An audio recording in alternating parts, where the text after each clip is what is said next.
Welcome, everybody. We are so thrilled to see everybody here in attendance for various reasons. Sometimes it feels a little bit like we're just talking to ourselves. So it's much better when we have a crowd, and we thank you all for being here. I'm going to review the agenda quickly before we get going. Before we do that, I'd ask everybody to stand and say the Pledge of Allegiance. Pledge allegiance to the flag of the United States of America and to the republic for which it stands, one nation, under God, indivisible, with liberty and justice for all. Board President Lisa Hassel. Okay, roll call, please. Jim Batson. Here. Kara Benjamin. Here. Don Carmichael. Here. Kara Drumkey. Here. Lisa Hessel. Here. Sonal Kulkarni. Here. Casey Rooney. Here. We note all board members present. In a quick review of the agenda, we will start with communication. That begins with one of our favorite things, which is student recognition. We will then move on to an invitation for public comment. Following that, we will have our student school board representative reports. We have a FOIA request to review and a donation to acknowledge. And then we will hear some good news about things going on around the district.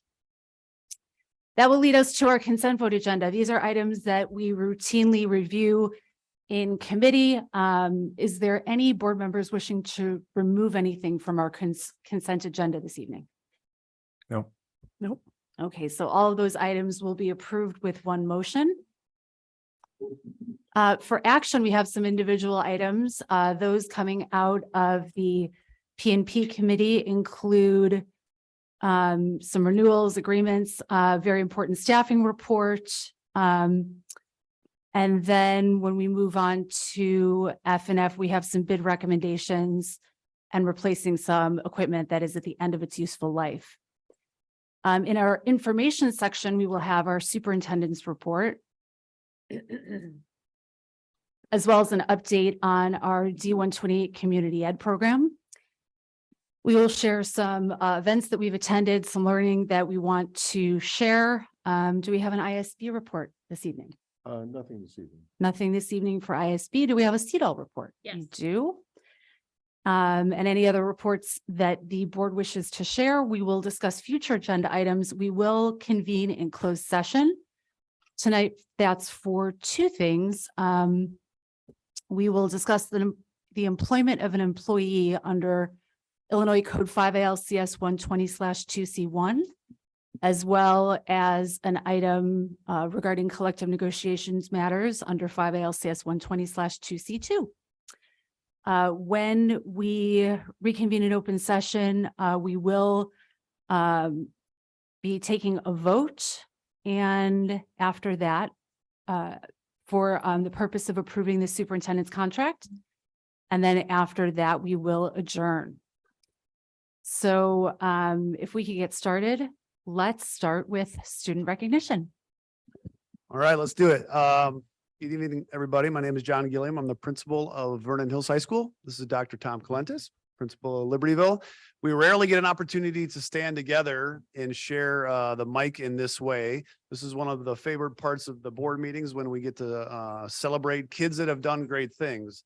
And this night in particular, we bring back a crew that is really becoming quite habitual here, our Special Olympics, and in this case, unified basketball. Unified sports is an IHSA sport in which our Special Olympic athletes, as well as their partner peers, get to participate together in sports. And tonight we get to celebrate unified basketball.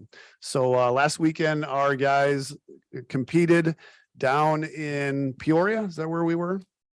Champaign, and brought home a second in state. So let's give them a hand.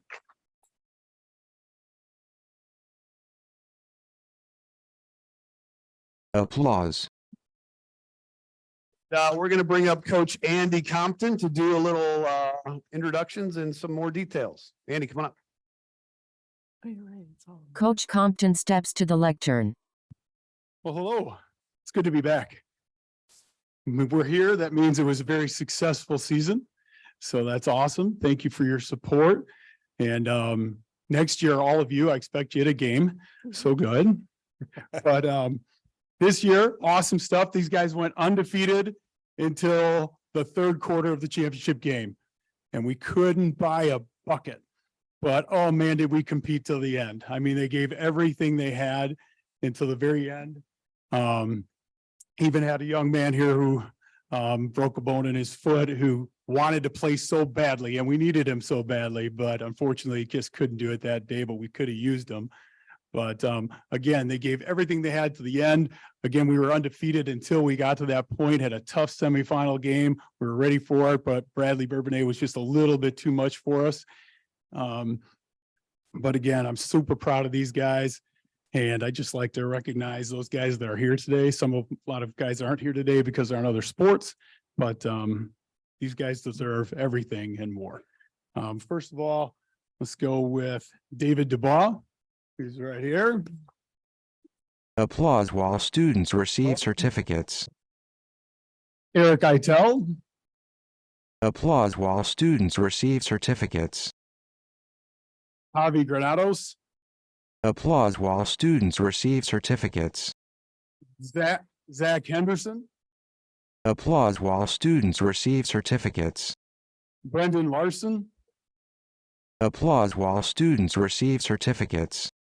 Chase Miller, Applause while students receive certificates. and Cody Knuckles. Applause while students receive certificates. And of course, our team would have been complete without our two coaches, Corey Outwell and Jeff Morello. Applause. And of course, I do want to give some love out there to our two principals who are really do a wonderful job promoting our team and everything and really support us 100%. John and Tom, thank you very much. As well as Deb Beagle, who's always behind us as well. So we really appreciate their support and really getting us out there. So thank you to you guys. Oh, Hazi's here? Yes. Hey, Hazi, sneak up behind me. Hazio Morales. Applause while students receive certificates. All right. So coming out of the woodwork, my bad. Ben Peterson, of course, our 3-point specialist. Here we go. Applause while students receive certificates. All right, we are good. Thank you. Thank you.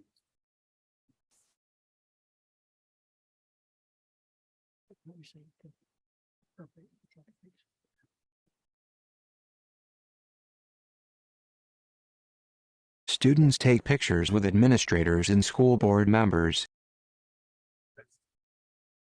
Oh, yeah, the wheels are in a place.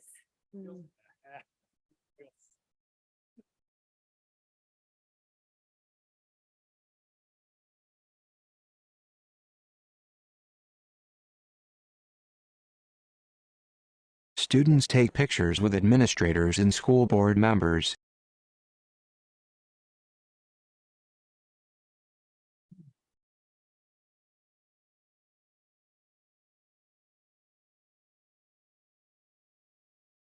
Students take pictures with administrators and school board members.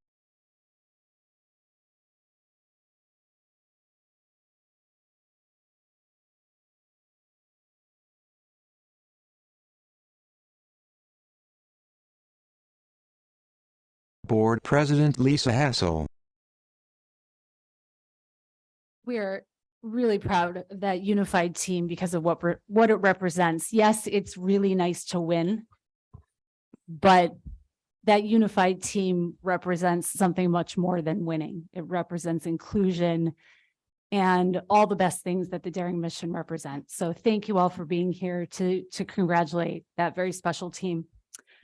Okay, we are ready to move on to public comment. There will be a 3-minute limit. So I ask that you please acknowledge when I'll let you know when that time is up. And I ask that you please do wrap it up when I signal that. I'm just going to go down the list of people who signed up in the order. First on the list, we invite Ann Landgraf to the podium. A woman steps to the lectern. Good evening. Hello, Dr. Herman. I've never met you before, and a couple of board members I do know. My name is Ann Landgraf. I live in Vernon Hills. I used to serve on this board. I was on the other side of the table for 10 years, and I finished my service in 2009. Prior to that election to the board, though, and what I would like to bring up today is I served on the steering committee that passed the referendum in 1997 to build this high school. And that helped to alleviate the crowding at Libertyville High School, because before that, 4 referendums had failed. The passage of this referendum guaranteed that the students of the whole community would have adequate facilities for their education. And we were so proud to do that so that all the kids had opportunities. I was on the board during the transition from 1 high school to 2, overseeing that 2 quality high school programs were developed and implemented in both buildings, along with equal opportunities in extracurriculars and sports. And at the same time, we encouraged each school to develop their own culture. I just wanted you to know that there was some consternation in the community at the time if Vernon Hills High School could duplicate the excellent program that was already available at Libertyville High School. In fact, we had many parents come and talk to us and say, my older children had such a good education at Libertyville. Will the same thing happen at Vernon Hills? And thankfully, we can say, oh, absolutely. The staff at both schools were driven to accomplish this task in the shortest amount of time. And I'm proud to say that both Vernon Hills High Schools and Libertyville High Schools are high-ranking schools in the state and in the country, with myriads of opportunities for the students, in addition to receiving a top-notch education. But why I'm here is it has come to my attention that the high school graduation ceremony at Vernon Hills High School continues to be held in the Vernon Hills gym. Now, when the classes were smaller and it was an intimate venue and there was a sense of extreme pride to be in the building where it all started. And I was one of those people there that when it was all started, and it was so cool. But I think it's time that Vernon Hills families should be on equal footing with LHS families and move graduation to a larger venue so more family members are able to attend this milestone.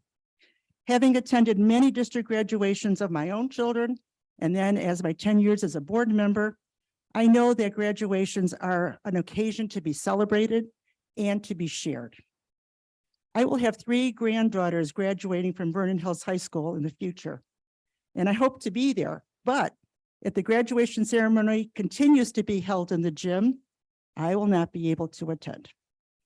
After all my efforts on behalf of this district, along with all the efforts of the multitude of district staff members and community members to ensure equal opportunities for all students, no matter which building they attended, that would be a very bitter pill for me to swallow. I know this request needs discussion, and I'm sure there are factors involved of which I am unaware. But in conclusion, I would just like to see that Vernon Hills families are afforded equal opportunities in regard to their students' graduation ceremony that is enjoyed by all LHS families. Thank you. Applause. Next, we have Jennifer Nolan. A woman steps to the lectern. Well, after I'm coming in behind that one, mine's super short and sweet, but I do have to say, I was a graduate of Libertyville in '98. My brother was a graduate of Vernon Hills. So this is very close to my heart, and my children will then also be graduating from Vernon Hills soon, hopefully. The school board is full of problem solvers for the whole district. When the student population got too large, we built a new high school. When we needed more athletic fields, we found the space to develop. Recently, we added new classroom and gym space because there was a need. Our new problem, Vernon Hills High School has outgrown their gym for graduation. We need a new, larger space to accommodate the graduating class and their families. Libertyville High School does not have this problem. They have a venue. Without question, Vernon Hills deserves the same privilege that Libertyville has. Help us solve our new problem. This community implores the school board to direct the superintendent to solve this problem. When this problem is resolved, it will allow all graduating classes and their families to enjoy this milestone together. Thank you. Applause.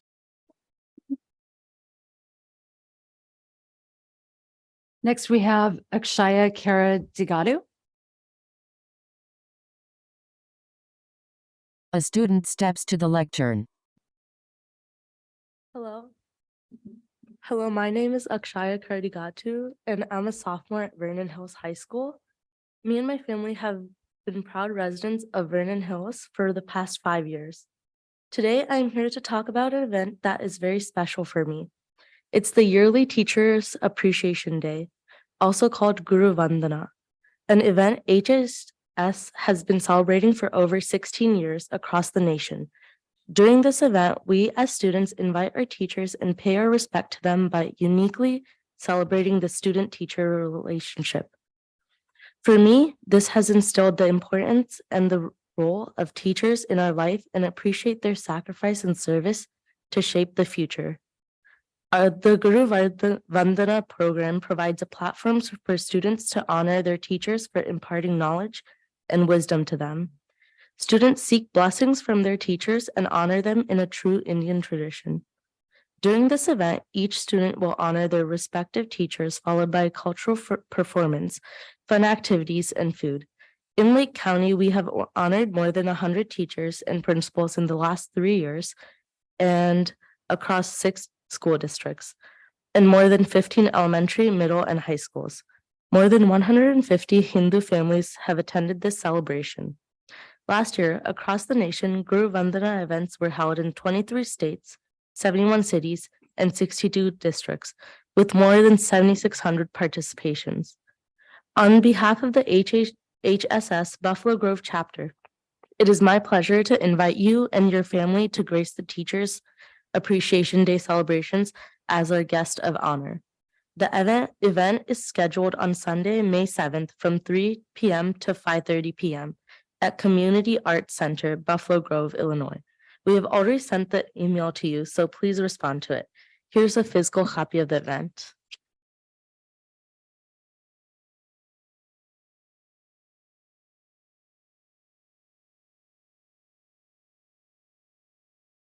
Student passed flyers to the school board. Thank you. Applause. Next is John McMurray. A man approaches the lectern. Good evening. Good evening. My name is John McMurray. My wife, Jennifer, and I have lived in Vernon Hills and within the Vernon Hills High School boundary since 2005. We have 3 children that are either currently attending or will attend Vernon Hills High School now through 2030. I wrote to this board last week regarding an issue that we are discussing today and is increased heightened awareness across the district. That is around the graduation ceremony for Vernon Hills High School and the venue, which was also discussed at your finance meeting last week. I would like to thank the board and board president, Lisa Hessel in particular, for their swift response to my email, as well as removing the variable of cost of a ceremony or venue change from the equation. In addition, I also appreciate that a meeting will be held this week with some parents, Dr. Herman and Dr. Gilliam, to discuss how we can gather stakeholder voices regarding future graduation events. President Hessel, in her response to me, then goes on to share that several variables will need to be considered as part of the data gathering, including number of tickets available to the event, the driving distance to the venue, venue availability and sustainability, and school traditions. Clearly, there are many factors and variables to consider, no question. But these variables are not all weighted the same. Above all else, the pinnacle of a student's daring experience in high school should be celebrated with their family directly, not sitting in another room watching it on a screen. We do not live near any of our family. As a result, they do not get to spend much time with our sons as they would like. They will all travel from great distances all over the country to Vernon Hills to celebrate this significant educational milestone at great expense to them. For us then to require them in this special moment to sit in an entirely different venue and watch on a screen for the sake of school tradition. Perhaps it is time to reevaluate those traditions. Clearly, Libertyville High School had traditions in the graduation ceremonies throughout their rich history, but also decided to transition to a venue that could suitably host their growing enrollment, attendance, and overall demand for family participation. The mission of District 128 is to develop graduates who are daring. As part of that journey, we ask students to be inquisitive. Now it is time for us to role model the expected behavior and question convention and propose a solution that will allow for any family of a graduate of Vernon Hills High School to actively participate in the event in the same venue. It's time to start a new tradition, just as Libertyville High School did. Graduation is for the students, first and foremost, and their families. And it is time the event evolves to support them and the overall growth and evolution of our community. Thank you. Applause. Next is Maria Chavez.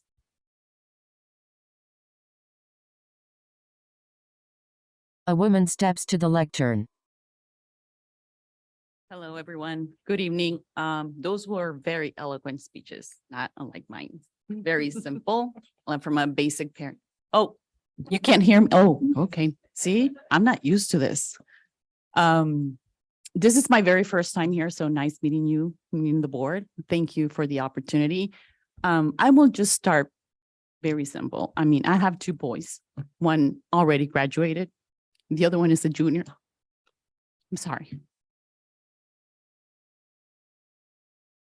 Not sure I can do this.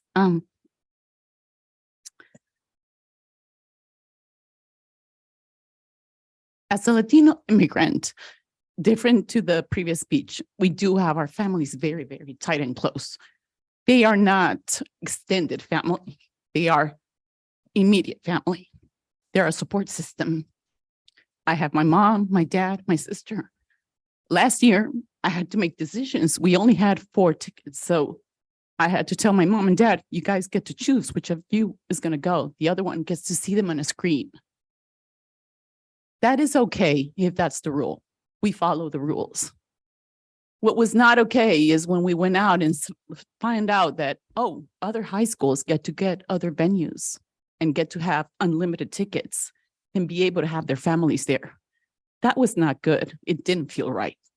So like I said, and this is why I'm so nervous, I don't do these things. I'm a full-time worker. I work full-time. I travel a lot. Thankfully, I have 2 great boys that are able to manage through the system without me having to be on their back. But this really got close to me. And I said, yes, I'll go and I'll speak up because I have a junior that'll graduate in 2024 and I would love his family to be there. Because tradition, we've been talking about tradition.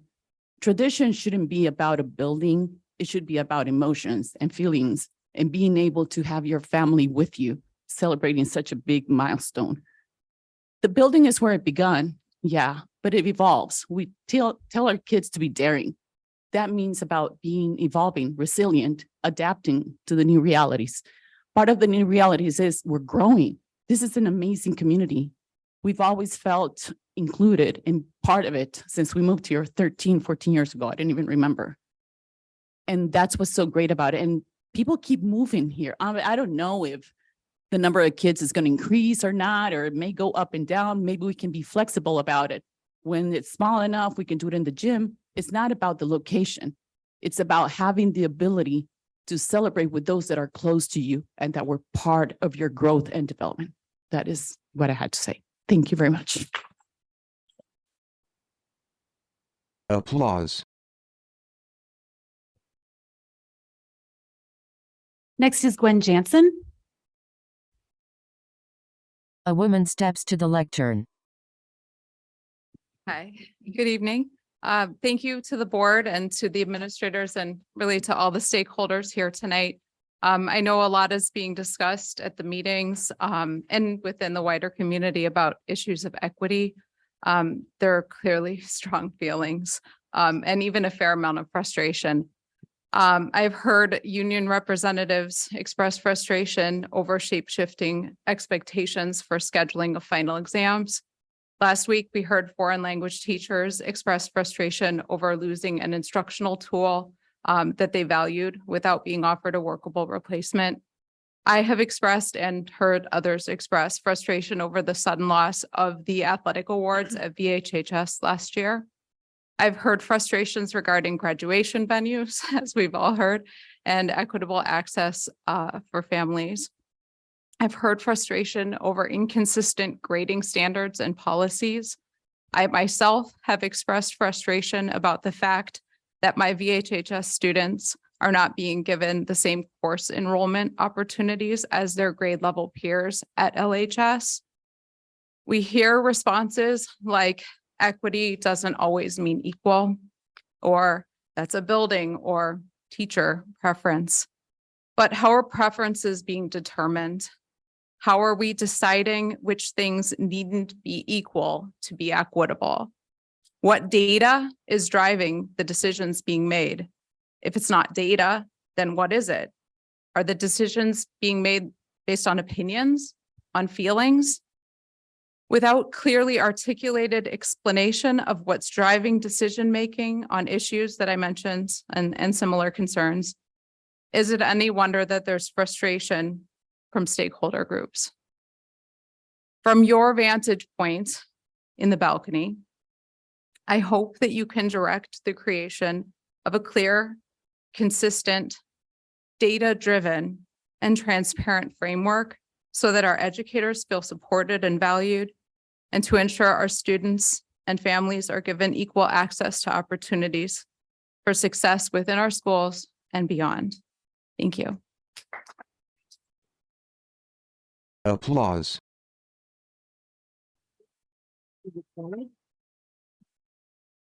Next is Jason Block. A man approaches the lectern. Hello, everyone. All right. My name is Jason Block. I'm a resident of Mundelein, and I have a daughter who's a sophomore at Vernon Hills High School.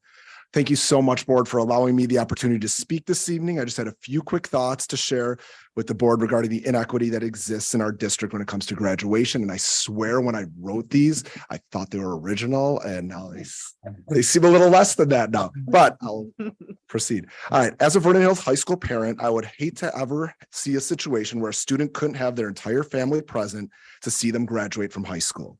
And no, watching it from a remote location on a screen somewhere else in the building is not the same thing as seeing them graduate. The main arguments we are hearing for why we can't remove that obstacle for families altogether by joining Libertyville High School at a remote location are the distance we would have to travel and tradition. When it comes to distance, I could safely say that a great majority of the families would willingly drive 30 or 40 minutes for a graduation ceremony that would include having siblings, grandparents, and even an aunt or uncle or two in attendance. Heck, we drive our kids farther than that for the random travel baseball games every other weekend when they're 12. I think we can manage the time in the car once every few years for the payoff of allowing more loved ones to be able to share our graduates' big day. And that is where tradition comes in. We have heard it said that it is a tradition that Vernon Hills graduates in the gym and that some people love this tradition.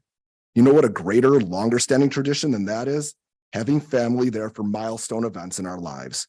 Tradition is not about physical structures like a gym, a football field, or an arena. It's about the people who are there. So let's do everything we can to make sure they can be there. And let's not forget that their traditions can just be a lazy cover for bad decision making. I always say that the absolute worst reason for doing something is because we've always done it that way. We need to look at each decision on its own merits, not on how it's been done for however long it's been done. That is irrelevant to making the decision that is best for our students and their families. And one last thought about tradition. It seems that there are times when decision makers like to lean on tradition when it is convenient and it suits their preferences and desires.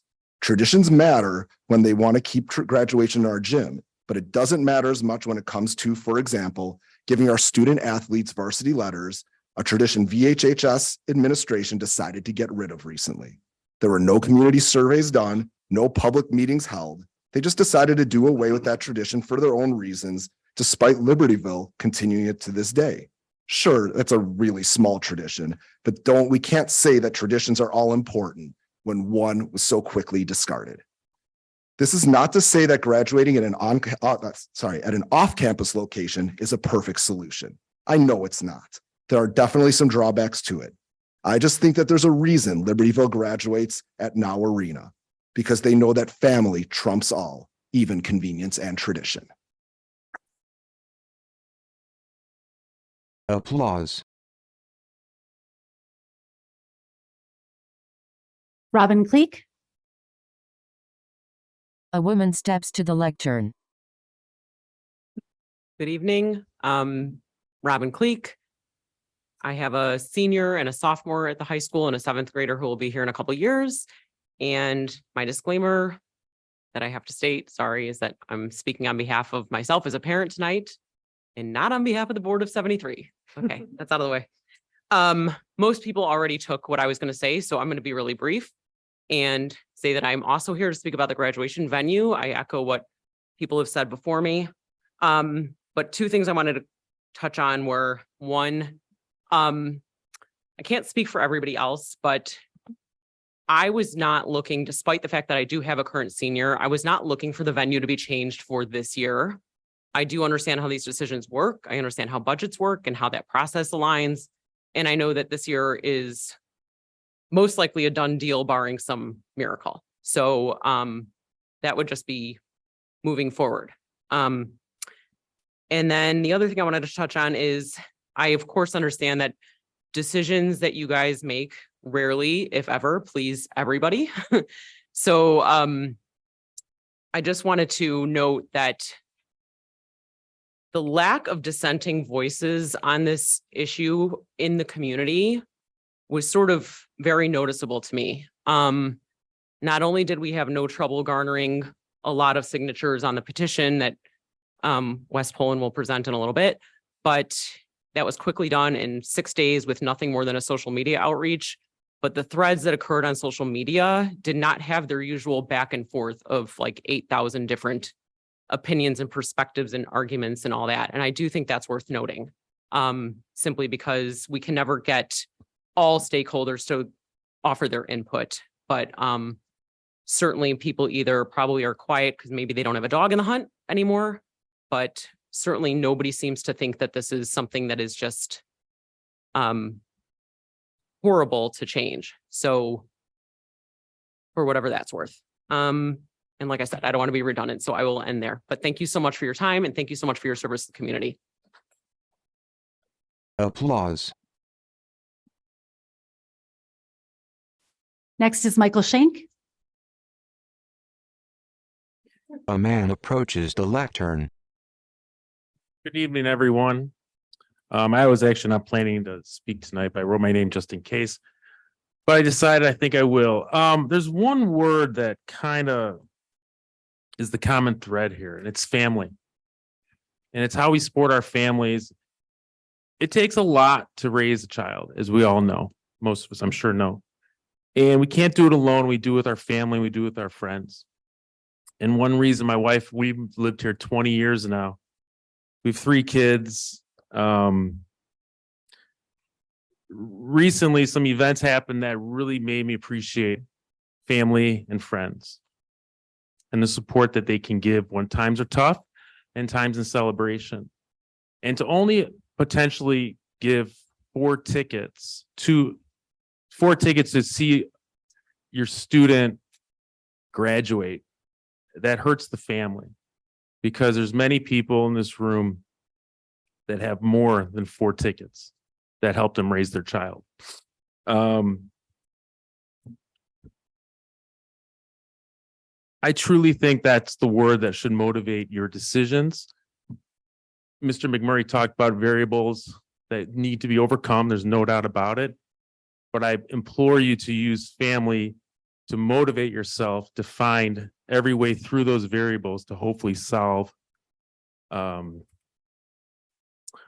wouldn't call it a disagreement, but to solve to come up with a solution. And I know there's a lot of smart people in this room that can find that solution. In like Ms. Cleek said, 2023, 2024 could be a possibility. And I'm always there, willing to donate my time and services to help be part of any kind of committee to help explore that too. So thank you and have a good night. Applause. Next is Colleen Jasper. Did I say that right?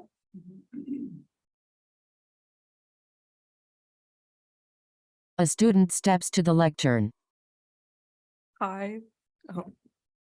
Hi, I'm Colleen Jasper. I'm a senior at Vernon Hills High School, and this is not my first board meeting, surprisingly. I came here in the board meeting before winter break. And there was two things that got brought up before I left, because I had to go. And one of them was the mental health action plan. And I don't know what you guys were talking about, but it just seemed like you weren't really making any differences in what you're doing as far as mental health, because anytime you go to the LST at Vernon Hills High School, at least, there's never a social worker down there. And if they are, they're in a meeting or they're busy or they're just never available. And you talking about making a new plan and didn't talk about literally just not scheduling all the social workers in one meeting, like all the time. I don't have anything else to say. Thank you. Applause. Board President Lisa Hassel. So that is the end of the sign-in sheet. Is there anyone else that would like to address the board? I think we have two people. Wes, do you want to go next or you want to? And Wes, you can give the petition to Mary Toderick, who's sitting at the end. She's our Director of Communications. A woman steps to the lectern. Hi, I'm Wes Poland. I spoke last week, so I'm not going to take any more time. I just wanted to present the board with a petition that Robin and I started on Tuesday, and we only shared it via social media. And since then, we were able to get 509 signatures, and that's from 444 households. So thank you for your time and consideration.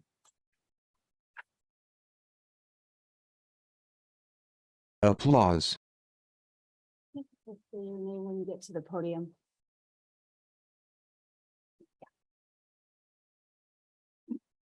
A man approaches the lectern. My name's John Hetzel. I live here in Vernon Hills. I have a daughter that's a freshman here. I also have a daughter that'll be a freshman in 2 years. I'm no relationship to the board president. Let's know that. I'm here to address a couple things. Last board meeting, Mr. Vila addressed putting panic buttons in the bathrooms after a very terrible incident took place in the bathroom. And there's been several incidences like that in this school. So the safe haven that this school is for children seems to be getting a little bit out of control at times. I've seen several videos that I'm sure the administrators haven't about fights taking place in the school. I think panic buttons are a good idea in the bathrooms and maybe in some other places like the foyer.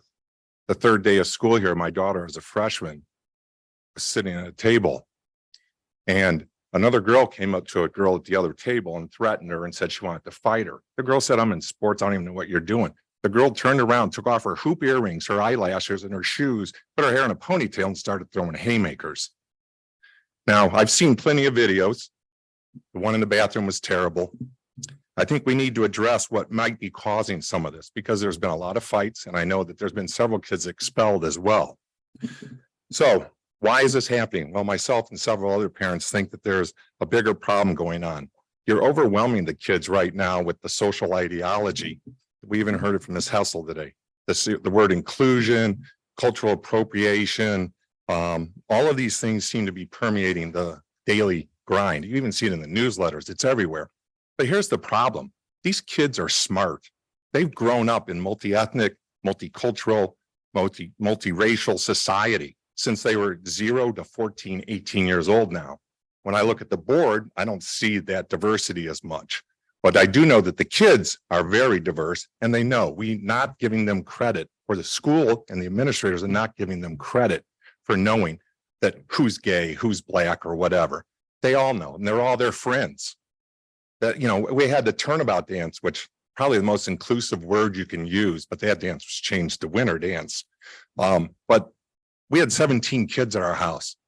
My daughters grew up in an environment not from here, and they were definitely the minority where they were at.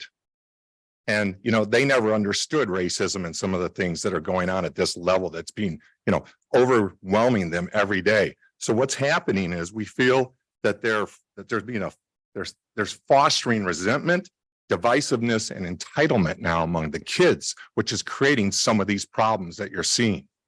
And I think that that needs to just be pulled back a little bit, allow the kids to be kids. They're smarter than you think. They've grown up in this society. I mean, heck, look at the student council, very diverse. Look at the students in this room, very diverse.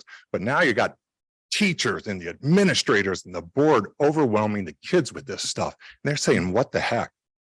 Anyway, that's my point that I wanted to make tonight. Just try to pull back a little bit. It's all very important, but don't overwhelm the kids. Thank you. Applause. Board President Lisa Hassel. Hey, anybody else wishing to address the board for public comment this evening? Now is your chance.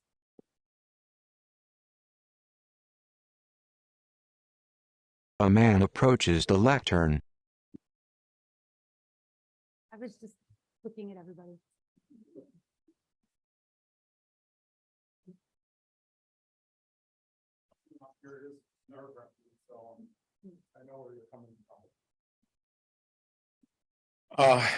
Board, thank you for letting me speak.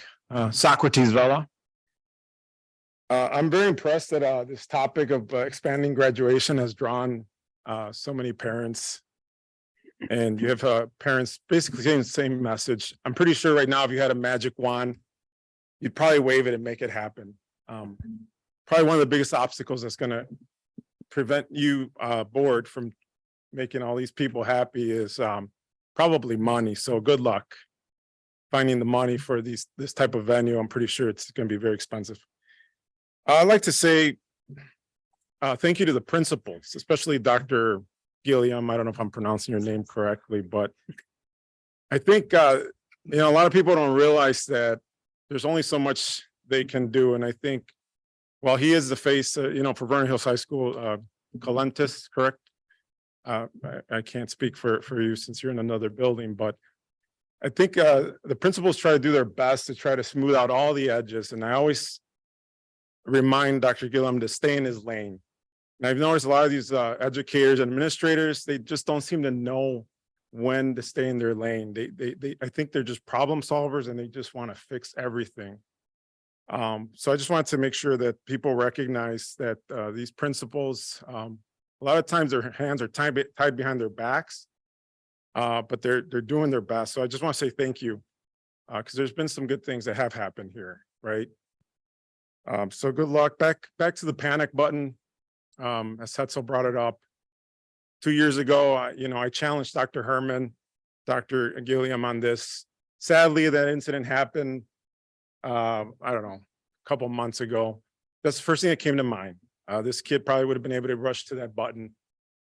Logistically, I don't know how you're going to make it happen, but I really appreciate it. I hope that you guys those wheels are churning in your heads, and see if you can make something like that happen.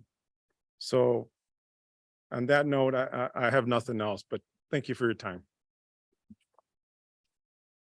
Applause. Would anybody else like to address the board? Board President Lisa Hassel. Going once, going twice. Okay, thank you. We're going to move on to the next item on our agenda for communication, and that is our student school board representative reports. If you have not heard our 6 outstanding student school board representatives, you do not want to miss this excellent part of our meeting. It is one of the things that we look forward to, and it keeps us focused on student voice. So with that, I'm going to turn it over to our outstanding student school board representatives.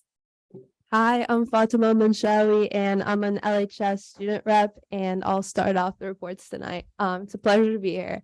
So with spring break only 4 days away, Wildcats are excited for some well-deserved rest and some sun, but that hasn't stopped us from being busy.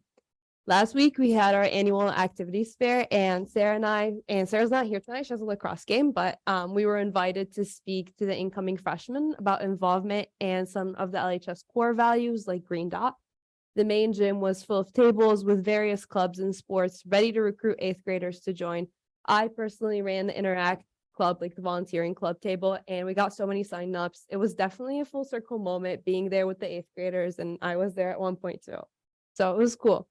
Last week was also Healthy Relationships Week, and students learned to celebrate, like the students learned about relationships and celebrated with a fun spirit week, including Me Monday, relationship with ourselves and self-care, Tech-Free Tuesday, and they dropped off their phones at a resource center and they got a donut, which was fun. And the rest of the week was Wildcat Wednesday, which included a fun treasure hunt, Earth Thursday, and Friend Friday, which we celebrated by wearing green, which was also St. Patrick's Day. In student council, we're currently planning prom, and we kicked it off by visiting Stonegate Venue in Hoffman Estates to taste some samples and plan out the dance. We're all really excited for this year's theme, and it's Old Hollywood, so we're getting pumped. We're getting excited. Sports are kicking off strong with lacrosse having their first game on Friday and volleyball having their first game right now. And water polo is also doing amazing. I'm sure our student athletes are going to celebrate a ton of wins this season. And to continue our mission of inclusion, LHS is celebrating March by spreading the word inclusion, because it's like month of inclusion. And the club Best Buddies hosted a prom with Vernon Hills this past Saturday, and the buddies enjoyed a fun night of dancing. Muslim Student Association is planning events for Ramadan, the holy month in the Islamic calendar, in which Muslims fast from sunrise to sunset. This year, we began fasting on Thursday, and throughout the month, we're hoping to educate staff and students about Ramadan and open up like the door for conversations about its meaning for us. And that's kind of why I pass these little goodie bags for you guys, but yeah. Thank you. Thank you. And as AP classes are starting to wrap up curriculums and reviewing for AP tests, Senior Neha Sagar says, I'm grateful for having good subs. Shout out to Mr. Goodwin. So Neha and I are in AP Calc AB together, and our teacher has been out for a while to do like a family emergency, and we definitely miss her, but LHS has done a wonderful job with like helping our class stay on track and like finding us a sub just to keep up with the other classes. So it's been really good. We're really glad. But yeah, thank you. LHS student Jasmine Lafida. Hi, I'm Jasmine and I'm the other LHS student board rep here tonight. The main issue that I really wanted to address tonight is communication to the students. In the last couple of months, there have been a lot of changes being made to the schedule for this semester, but none of them have been really communicated directly to students, instead to teachers, administrators, and occasionally parents. With the calendar, the end date to seniors is honestly still nebulous in our minds, despite the fact that the board seemingly finalized that we would end school on May 19th. It seemed like it was at least last month, but I've heard reports that it was before then. I'm not entirely sure. But many kids that I've talked to still aren't sure about May 19th, and they've discounted it as just a rumor. Every time I've brought up our last day of school as May 19th to friends, it's been met with confusion, or at best the statement, oh, I think I heard about that. The final schedule has honestly been even more stressful, and since it arguably affects us more and impacts the entire student body, along with the rest of the student body, I'm incredibly happy that the board has come to a decision about our final schedule. However, no official email has been sent to students. No official email has been sent to students containing the schedule or even stating that there is a schedule. I know teachers received an email about it the week that the schedule was finalized, and parents also recently got an email, but students have yet to receive any communication from administration or the board about what the last couple of days of the semester will look like. Thankfully, our teachers and parents have shared that information from us, but it's still really tough to not have that communication directly from administration or the board. I simply did want to bring this issue to the board, and hopefully that will lead to better communication in the future. I know there will be more meetings to determine next year's schedule, and I'm really looking forward to seeing how the board and administration will shift their communication methods to remove stress from students. Switching over to a lighter subject, or not so light for some of us, college decisions for the regular decision round are starting to come in. It's been definitely stressful for seniors, but really exciting as we start to plan out the next 4 years of our lives. I've had my fair share of ups and downs through this process, from being rejected and waitlisted and accepted to some schools. The acceptances are nice. And it's definitely really great to know that the end is in sight, and by early April, we'll have all of our decisions back. And then less than a month after that, we'll be committed to whichever college we want to go to. This past weekend as well, 2 LHS clubs competed in their state tournaments. Mock trial went down to the University of Illinois at Springfield. Unfortunately, they didn't place in the top 8, but made a strong showing and had a great season, according to mock trial sponsor, Mr. Dennis Duffy. Varsity debate also went to state, where juniors Alex Clark and Mia Khan placed as quarterfinalists for public forum debate, meaning that they were in the top 8 of all debaters in Illinois. As a member of the debate team, it was really great to see our team make such a strong showing. I unfortunately couldn't be there, but I'm really proud of all of them, and I'm proud of all the teams that competed. But thank you. VHHS student Sophia Marin. Hello, my name is Sophia Marine. This month is Women's History Month, marking an important time for the Dare to Empower Club to celebrate historically important but undermined female identifying figures, to discuss hard topics, and to educate the school on the stereotypes and identities around women at the school. DTE, Dare to Empower, hosted a school-wide trivia and brought in inspiring and impactful leaders like Dr. E.B. and Dr. Sanchez, which I want to personally thank for coming in to speak. For the past few weeks, DTE members have researched on topics relating to gender disparities, health inequities, and the increasing pressure of social media and the body image expectations. However, I was a bit unsettled by some of the research, specifically about the low prevalence of women in STEM. What was becoming clear to me was that a lot of the national data regarding the lack of female presence in STEM fields and even high school classes didn't seem far off from what I and some of my peers see at the school. In high-level STEM classes, Calculus 3, Physics C, Physics AB, for example, there are a concerning and disproportionately low number of females. Amy Rupsis, a current senior who's been in several of these male-dominated classes, says the gender dynamic has made her, quote, realize the disparities among her classes. In classes where she's one of the only females, Rupsis has experienced imposter syndrome and feelings of inferiority, even being a hardworking and passionate student. At times, Rupsis would feel, quote, embarrassed and nervous to speak up in classes, which not only would affect her work ethic, but also her confidence. A lot of the time she observed that the men in her class would be, quote, the first to answer questions and receive the attention. However, over time, she learned that the gender dynamic should not dictate her educational experience. In fact, one of the most striking things she said was about how it forced her to emerge as a more empowered, outgoing, and reflective individual. Quote, I realized that instead of letting the unequal gender dynamic suppress my work ethic and hard work, that it would actually increase my ability to persevere through my work. Rupsis acquired perseverance, but not every girl at this school does when having to face these circumstances. It is unsettling to me that students like Rupsis are having to tackle these battles to begin with.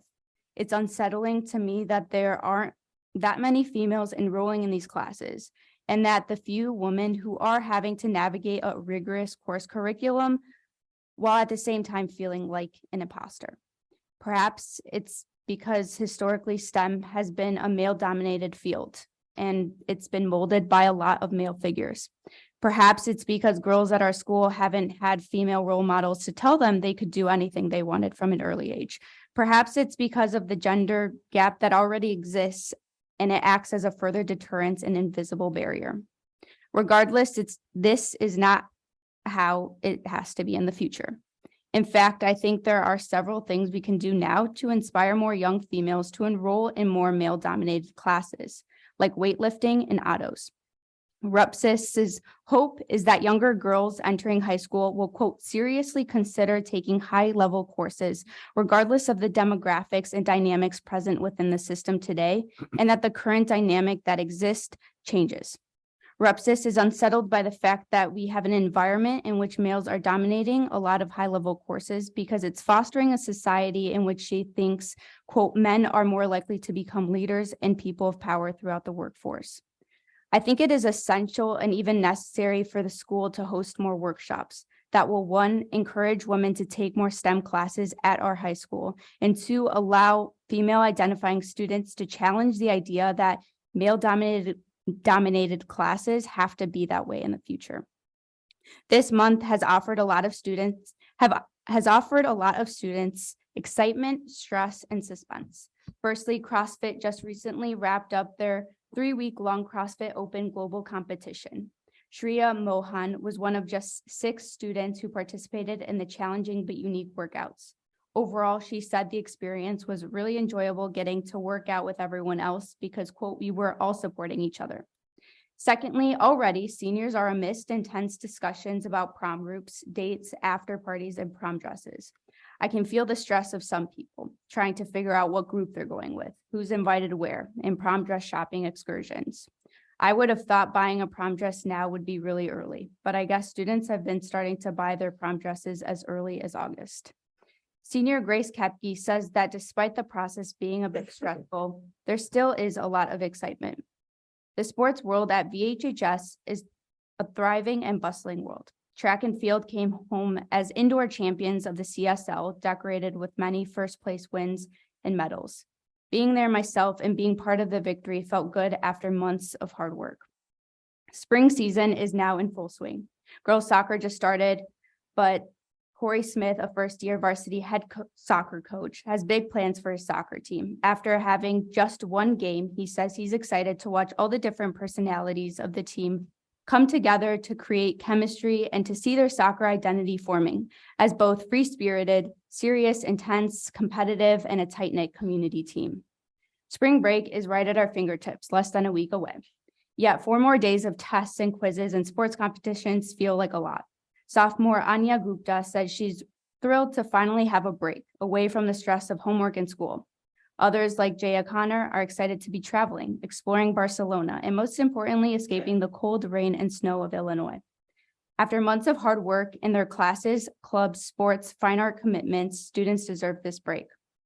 I also want to make a note that over the past few days, ever since my article on affirmative action, when it comes to the college admissions process came out, there's been a lot of conversation around the controversial topic.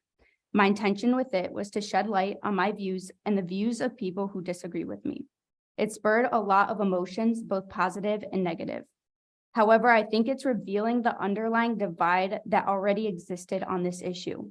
There's groups of students who think it's unfair when it comes to the college admissions process and that students should be evaluated on pure merit.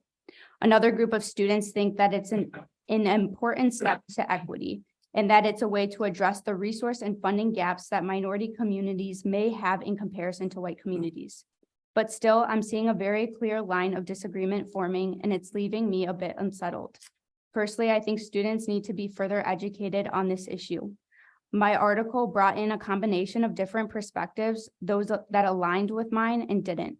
There's a concerning amount of people that have negatively responded to the article, and I think in part that's a reflection of how sensitive any topic can be when it focuses so heavily on race. But I think it should be a wake-up call as well. It's not a good thing that people are so divided on this issue, one in which is so racially focused. It's a bit discouraging to see that division. I think the school should consider developing workshops or making it a point to educate students on affirmative action, despite how complex and nuanced the concept is. I still have friends who come from a minority background who feel completely invalidated when they get comments like, you only got into this school because you're Black or because you're Mexican. It has made my own friends hesitant about sharing their college decisions. My article was my way of knocking down a door that hasn't yet been knocked on. But it can't end there. There has to be something, an educational workshop, a curriculum which teaches students and staff about affirmative action so that we can address a very important issue. Thank you. Good evening, everyone. I'm Ariel Schifrin. Last Friday, Cougars shared in the school administration's appreciation for staff. In an annual March Madness tradition returned from before the pandemic, staff was provided with a taco meal that Miss Young described as a great facilitator of camaraderie and positive school culture. This day-long event held in the foyer served as a great reminder for students to express their thanks to staff members. Also on Friday, Cougars received a survey to collect their opinions on school discipline policies. With a focus on detentions and suspensions, students recounted their experiences and perceptions of policy efficacy. This data brings two conclusions, the former addressing the actual function of discipline and the latter addressing its perception among students. Though a vast majority of district records have the cause for discipline left blank, the student survey and second greatest cause in district records show attendance as the greatest impetus for detentions, so that the majority of student criticism having addressed the discipline received for lateness is unsurprising. More telling, however, is the effect that students report discipline having on them. On a scale of 1 to 10, students having received discipline on average reported a 6 for their likelihood to repeat the offending action. 68% of the school as a whole does not believe that detentions or suspensions change behavior. I'm sorry, Errol, could you repeat what this survey is, how this was So collected? this was a survey sent out to all Vernon Hills students where they were able to voluntarily share opinions on school discipline and policy. There were questions asked to them where they agreed with a number of statements regarding the efficacy of the policy. And when was this survey done? Friday through the weekend. And what was the percentage of students that responded of the total student body? We collected 188 responses, which is just over 10% of student body. So who sent out the survey? Dr. Gilliam sent it out and it was created by myself. Thank you. Yep, absolutely. So we had a number of questions that were available only to people who had reported getting a suspension or detention, and other questions that were available generally to people who had not been experiencing those. So I can break down the data for both those who have been through a detention or suspension and those who have not been through a detention or suspension. But generally, again, those who had received it reported a 6 for their likelihood to repeat the offending action, where 68% of the school as a whole does not believe that detentions or suspension change behavior. Obviously, this is a student opinion, so it's led by bias. I spoke to Mr. Cortez, who's the dean at the school. He gave me some insight as to how student sentiments relate to being the recipient of a detention or suspension. So obviously, there's some bias there, and I'll address how teachers feel as well. But these results did raise questions regarding the purpose of school policies. And Mr. Cortez explained that detentions are meant to be a deterrent for bad behavior, an accountability system, and space to do work more quietly. Interviews with, when I talked to teachers, they told me that at times, detentions have been a very functional method to address behavior when the primary interventions don't work and have been a tool to rectify challenges in their classroom. Both teachers and Mr. Cortez agree that detentions alone are frequently not a working solution without being coupled with intervention by a social worker or other LSD staff person, and render a number of detentions less than effective for certain situations without that kind of intervention. Though only 34% of disciplined students say that their dean worked to make a plan to remedy their situation, Mr. Cortez says that the bulk of detention dealing with attendance don't require long-term planning to be made. Challenging the successes that teachers have reported within the system is friction in the disciplinary response to an incident. Difficulty in rendering a disciplinary measure to an incident in a timely manner has caused certain classroom occurrences to not receive a response that is effective or relevant to the student at the time. Also, students report occasional disruptive environments in the in-school detention room or a disconnect from their work that makes their experience feel, as one student put it, quote, more punitive than restorative. As a 1961 study found, only 10% of students consider the possibility of detentions as an important factor in limiting their tardiness, so perhaps exploring alternatives for the attendance detentions issued could be valuable. Focusing on the perception of the school discipline policy, student confidence leaves some to be desired. 51% of total student respondents agree that Vernon Hills High School has a good system for student discipline, a figure that drops to 37% for discipline recipients.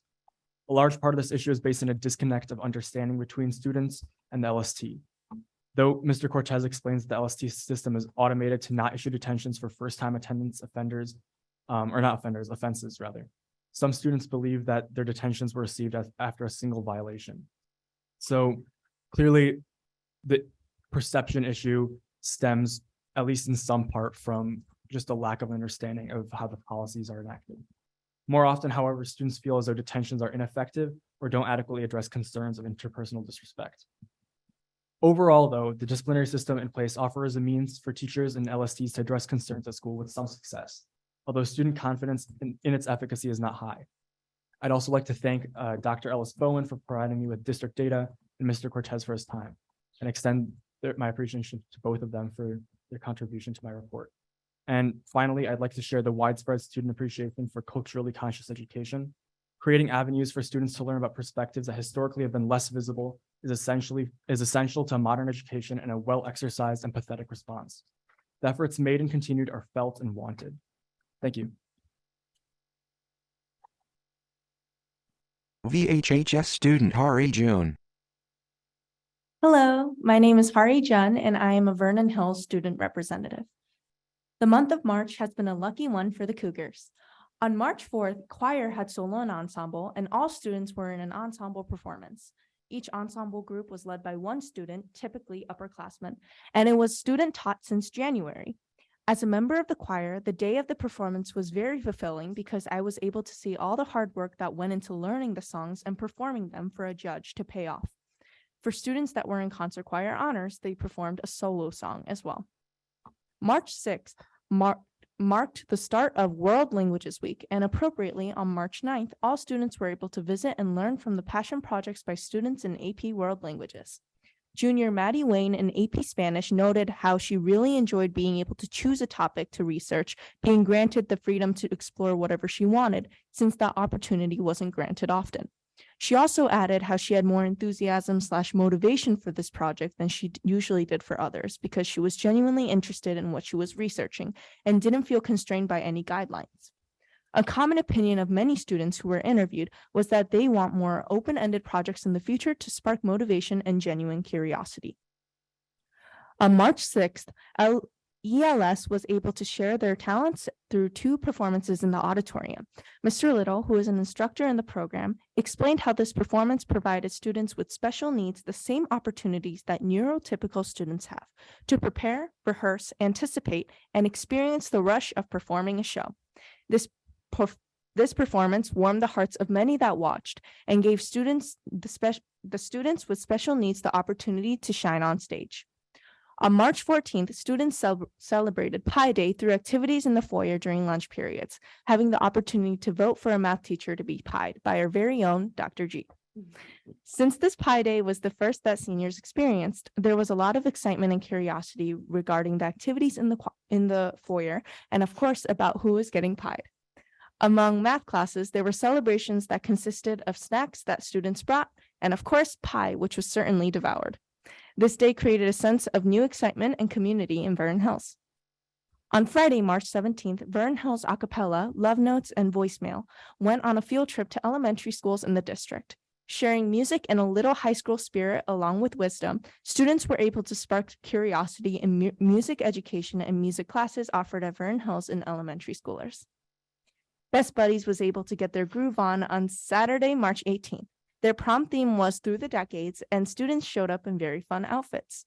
Senior Leah Alterson, who has been a part of Best Buddies since freshman year, said that it was so great to see everything that had been in the works since the beginning of second semester come to life.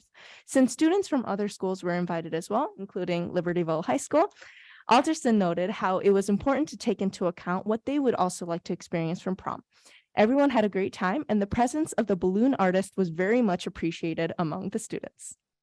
As Cougars continue their hard work in the second semester, a sweet spring break is just around the corner, exciting many. Thank you. Board President Lisa Hassel. Thank you to our student school board representatives. Moving on, we have a FOIA request. Yes, we received one FOIA request on February 16th, and it was from a parent requesting email correspondence between staff members regarding her student. as well as video footage from January 12th during 5th and 8th periods. We fulfilled this request on March 2nd, and it took 8 hours to complete. Thank you for your work on that. We also have a donation to acknowledge. I'm sorry, we have 3 donations that we'll be acknowledging this evening. Dan, did you want to do that, or was there anything you wanted to mention? So we note that and thank Bridget Catalano for donating a Harris Seed Grow Light plant stand. We also acknowledge David George of Greenhouse Megastore, who donated a pack of square garden trays, a pack of germination tray with drainage holes, 2 thermostats for seeding mats, and 4 seedling propagation mats. And finally, we'd like to acknowledge Joan Nagayan for donating a 275-gallon IBC tote. Thank you very much for your contributions. Turning it over back to Dr. Herman for good news. Yes, again, to build on all the good news that students already shared, LHS Science Olympiad team had a strong finish to its season at the March 4th CLC Regional. The team brought home 5 second place, 2 third place, and 1 fourth place medals. The team is coached by Paul Carnstead and Kim Holder. The Vernon Hills Science Olympiad team won this month's McHenry County Regional. Over 40 students competed in 23 different science and engineering events. The team brought home 10 first place, 9 second place, and 3 third place honors. The team now advances to the April 22nd competition at the University of Illinois. The team is coached by head coach Nicole Collins and assistant coach Jan Choi. Next, LHS Decathlon team finished 10th in state, held on March 4th at Northeastern University. The competition was held in person for the first time since 2019. The team is coached by science teacher Mark Busing. A group of Vernon Hills students was nominated to attend a field trip at College of Lake County to tour their Baxter Innovation Space and learn about 2- and 4-year programs at the University Center. Additionally, students were given tips to prepare for interviews. The students will benefit from the Mother's Trust Foundation, which allows students to select dresses and suits for prom, graduation, and job interviews. It's a great example of resources coming together for the benefits of our students. The students were accompanied by staff member Alyssa Gong, Laura Rash, and Natasha Rosnack. The Libertyville DECA team competed at its state competition this month in Rosemont. The team's honors included 2 national qualifiers, a 2nd place overall by Adam Buer, Innovation Plan, and a 4th place finish overall by Oliver Braun and Thomas Ganella in Financials. They will compete in the Nationals in Orlando next month. The team is coached by Luca Ciccolini. And the last good news is that the Libertyville debate team, as you said, had a historic weekend, and they at the varsity debate team at Illinois State. The team brought 4 public forum teams to the tournament, with a duo of Alex Clark and Mia Khan advancing to the quarterfinals, a feat that LHS has not achieved in 14 years. Though they lost that round, they finished as one of the top 8 public forum teams in Illinois. The team is coached by Alexandra Gavrila. Sorry, my tongue-tied today. Gavrlolik and Sarah Greenswag. And that is the end of good news. Thank you very much. Moving on to our consent vote agenda. Again, these are items that were already discussed in committee. They're routine items like approving previous meeting minutes, the employment of employees that was discussed last week in committee, educational tours that we've discussed, the AP bills payable report, disposal of equipment. And I would like to ask now for a motion to approve the consent vote agenda as presented. Carmichael, so moved. Rooney, second. Thank you. Any discussion? Roll call, please. Batson. Aye. Benjamin. Aye. Carmichael. Aye. Drumkey. Aye. Hessel. Aye. Kulkarni. Aye. Rooney. Aye. Thank you. Motion passes. Moving on to items for action. The first on the list tonight is the 2023-24 IHSA membership renewal. This is our annual membership renewal for both Libertyville High School and Vernon Hills High School to participate in Illinois high school athletics and activity events. And it's something that the board needs to renew each year. Right. And we know that there is no fee to renew this membership. And in order for our teams to compete in IHSA events, we have to be members. So may I have a motion? Drumkey, motion to approve the 23-24 IHSA membership renewals for LHS and Vernon Hills High School.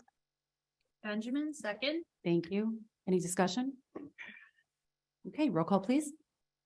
Benjamin. Aye. Carmichael. Aye. Drumkey. Aye. Hessel. Aye. Kulkarni. Aye. Rooney. Aye. Batson. Aye. Thank you. Motion passes. It occurs to me that I neglected to turn these items over to the committee chairpersons. You're on a roll. From these action items originated. So We're all willing to share. thank you. Yes, Then I yes, absolutely. turn over to our P&P chair, Jim Batson, to take us through items B through E. Thank you. Yeah, you were just on a roll. was. I didn't want to interrupt. Making up time. I was going Yeah, with her. yeah. Okay, the next item is the agreement for the ombudsman, alternative education services. Again, like IHSA and many of these others, it happens every year this time of year. And so we need a motion to approve this agreement. Drumkey, motion to approve the Ombudsman Alternative Education Service Arrangement for $14,500 for the 23-24 school year. Kulkarni, second. Okay, any other questions or comments? Yeah, just a reminder, this was discussed at some length in committee. So if we can have a roll call, please, Carol. Carmichael. Aye. Drumkey. Aye. Hessel. Aye. Kulkarni. Aye. Rooney. Aye. Batson. Aye. Benjamin. Aye.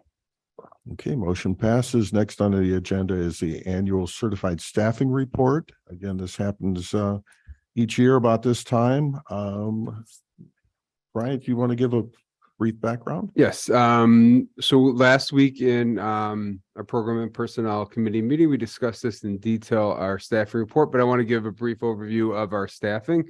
So again, each year, each school year in the fall into December, we finish up our curriculum guide and what courses we're going to offer for the next year.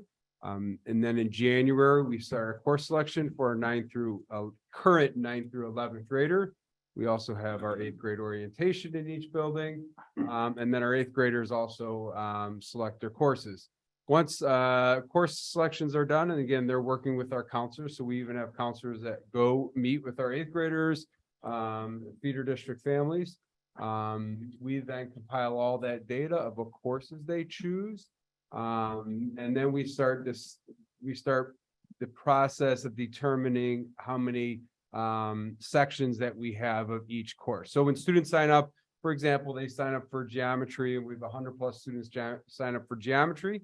We take into account our optimum class sizes, which was negotiated with our teachers union. And this year we had new optimum class sizes for next school year. So with our contract last year, we decided on new optimums. Those go into effect for next year. So we take those optimums, and like my example for geometry, you then determine how many sections that you have at each school. It is a lengthy process because we have a lot of courses that the students can choose from our many different great programs that we offer. Obviously they have some requirements for graduation that they need to take, but then we want to offer as many electives as possible. So again, we look at the optimums, we determine how many courses, how many sections we're going to offer.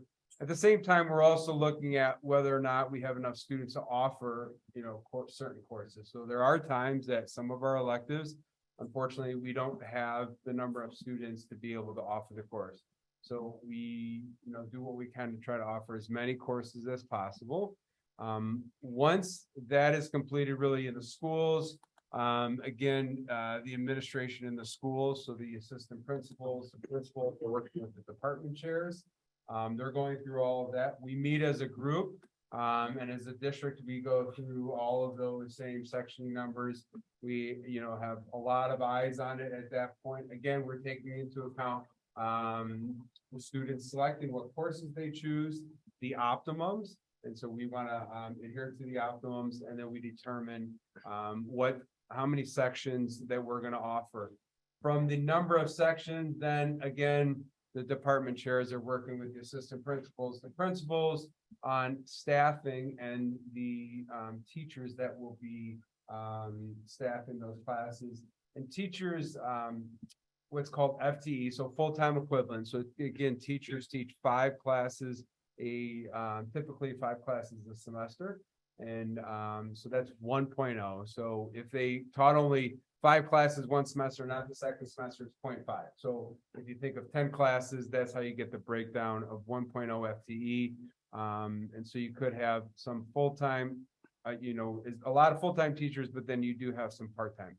So when we finish with our staffing, and I've given an overview, there's a 3-page document, hopefully other people besides the board has taken a look at. We've broken it down into different categories. So we have our full-time equivalent for classroom teachers. We have classroom teachers in intervention and services. So our EL, emergent language, special services, and PAWS, English learners. And so we have the classroom FTE for those sections. We also have non-classroom FTE. Our non-classroom FTE include social workers, psychologists, our school counselors in the LSTs. We also have some teachers that have some non-instructional assignments, from data coaches to equity coaches in the building.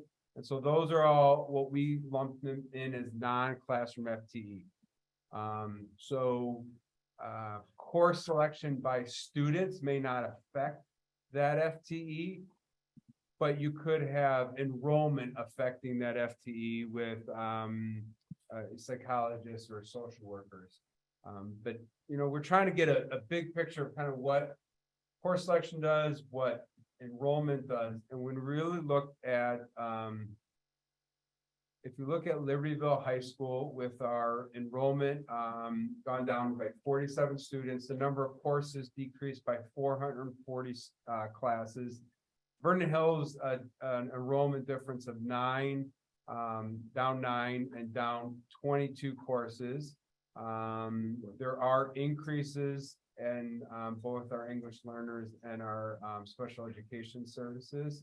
But when we look then at our staffing, our total FTE in the classroom was down 0.9. So 9/10 of a teacher, 9 sections. And then in English learner, PAWS, special services, we went up 0.2.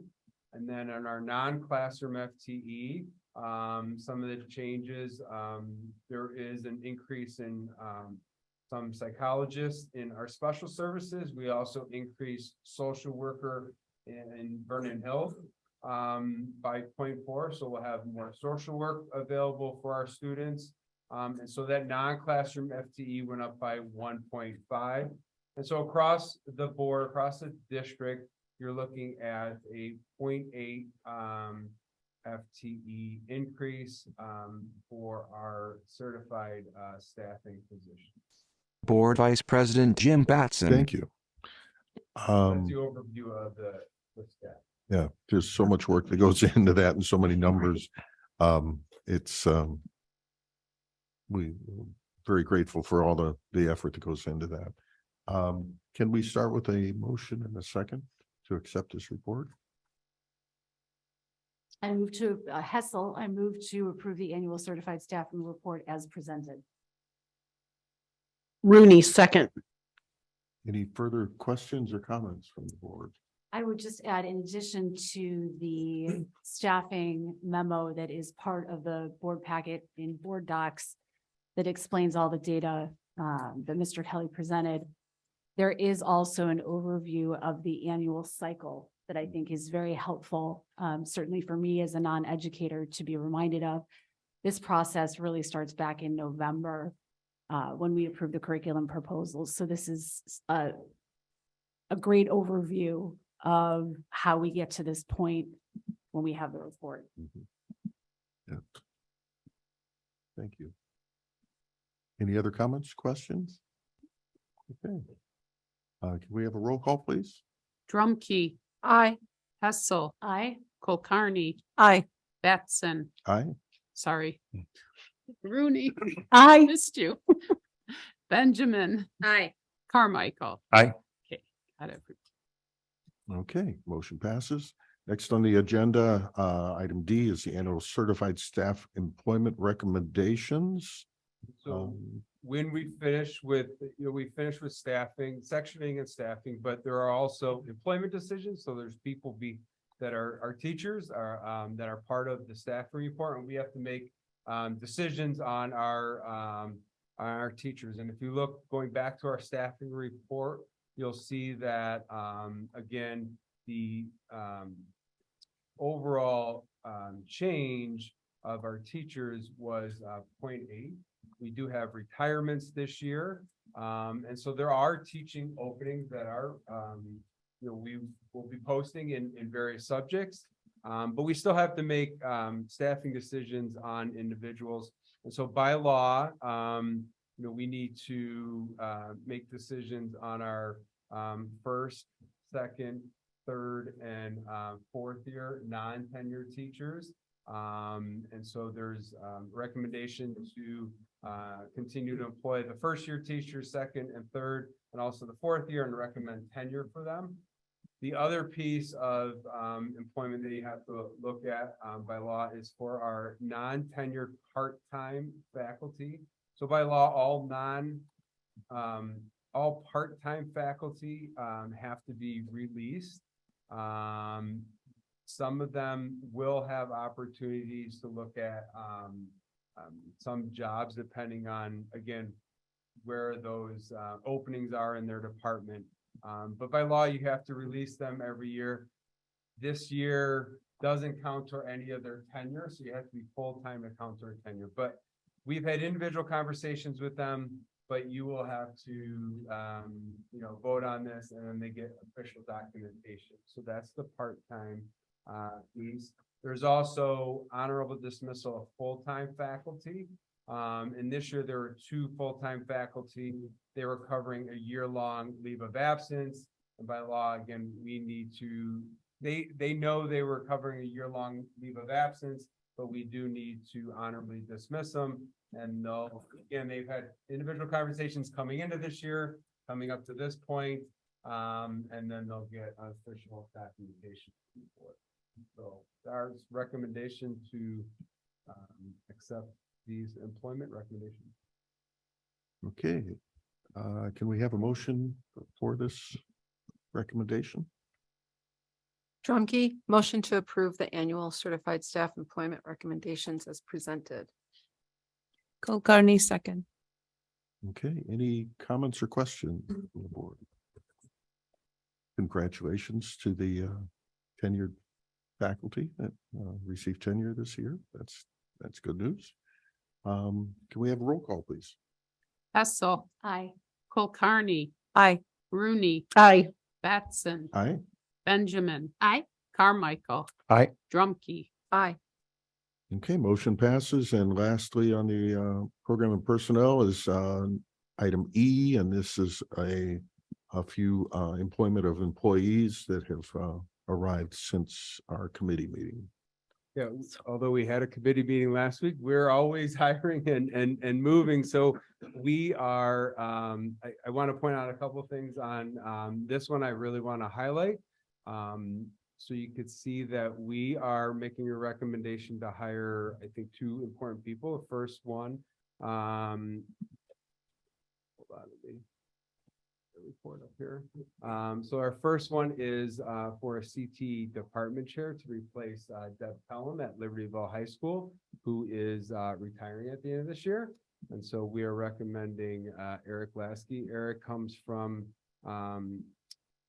Ridgewood with a lot of experience in CTE, and he's overseeing CTE and is kind of an assistant principal, but his background, I think he will bring great leadership to that position. I know that, Tom and his team are happy to have Eric join us. That's our one recommendation. The next one is for a new position. A new position is our Director of College and Career Readiness. This position was driven by our strategic plan and by Daring Mission and strategic plan to explore multiple pathways. And there was a action planning group made up of teachers and administration that got together looking at the multiple pathways, and their recommendation coming out of multiple pathways and the recommendation, the action plan was to hire our Director of College and Career Readiness. So coming out of the action plan, we worked on a job description. We posted that application between our networks. We networked and sent it out to our various groups. We had 32 qualified candidates. And when I say 32 qualified candidates, 32 qualified candidates that had experience in this position, had leadership position at various schools. So this wasn't just 32 people that applied and, they had no experience. This was 32 qualified candidates. And so from those 32 qualified candidates, we did narrow it down to 8 qualified candidates and 8 great candidates that were brought in for in-person interviews. And part of our interview process isn't just asking them 20 questions. We have them prepare a couple presentations to our groups. And so they prepare about how to develop a business advisory group and walk us through that. And so we want to see we want to see the candidates, how they are going to prepare for their job, how they can present. We ask some follow-up questions. So we really learn a lot rather than just asking 20 interview questions. So those 8 candidates, again, I think we could have hired any of them and had a great candidate for this position. But you have to choose one. And so we narrowed that down, and our recommendation is Ben Rodriguez, and Ben comes from Barrington High School. He is currently the Assistant Principal Coordinator of Career Pathways and Community Partnerships. Ben also has a background as an instructional digital age learning coach at Barrington. He also is a teacher out at Alden Hebron. So I think Ben brings some diversity in the work that he has done at the schools. He's worked at a similar school at Barrington, I think, with educational background, and they've already implemented 5 college and career pathway endorsements. He comes with glowing recommendations. They are sad to lose him. We're happy to recommend and hopefully bring Ben to District 128. So I know we had some concern that we would find sufficient candidates with actual experience in this, because this is a fairly new initiative at many schools, but I'm glad to see we had that kind of response, and it says a little something about District 128 and the how people perceive the opportunities here to come on this team and really make a difference. So that's good information. So I wanted to expand a little bit because this is exciting for District 128. Yeah, thank you. Can we have a motion and a second for this? Rooney, I motion to accept the employment of employees as presented. Carmichael, second. Okay, any other questions or comments? Congratulations. We look forward to meeting those folks. Roll call, please. Kulkarni. Aye. Rooney. Aye. Batson. Aye. Benjamin. Aye. Carmichael. Aye. Drumkey. Aye. Hessel. Aye. And real quick, Ben wants to say thank you. He had a doctoral class tonight. Otherwise, he would have come to the board meeting, but he's still learning. So that's where he is tonight. It's a good excuse. That's where we want them to Very be. good excuse. I also want to welcome back Nurse Dantes. It's nice to see another person returning back to the district. Okay, that concludes the program and personnel. I will turn it over to facilities and finance. Okay. Items F through I are building maintenance projects, which we routinely undertake each summer. Obviously easier when the students are out of the building to keep our facilities in tip-top shape. One positive note, the majority of these are actually coming in under estimate. So I want to thank both Mark and Dan for your excellent work in making sure these projects can be accomplished in a fiscally responsible manner. We'll start with item F, the bid recommendation for LHS washrooms. Dan or Mark, do you have any comments? We Yeah, reviewed these any credit extensively. goes to Mark. But I'll turn these over to Mark just to give a brief, like, we're not bringing all these because we want to spend your time doing this. There's state laws that require, if you're going to engage in contracts that over certain thresholds, like you have to bid it out and that board has to approve it. So that's why we're bringing these two for you, the washrooms and the asbestos. The other two projects, one is under the bidding threshold, and so that's where we're bringing this to you. The other one is under a co-op, national co-op contract, which already bids this work out nationally and complies with Illinois state laws. So these four projects these four things that you're going to see, the reason we're bringing them to you is because of the state law, what we think is good practice, so that there's transparency in terms of what we're doing with the money. Thank you for that context. Okay, our first project is for LHS, remodel LHS washrooms. We're looking for a motion for the board to approve a bid from Ephraim Carlson and Son Incorporated for the LHS washroom remodel in the amount of $372,000. Some background on the project, though. We had three contractors come to the mandatory pre-bid. We received two bids, and Ephraim was the lowest bid. There is a $25,000 allowance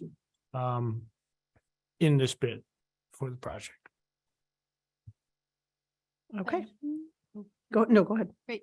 Benjamin, I move to approve the capital project of remodeling 2 washrooms at LHS.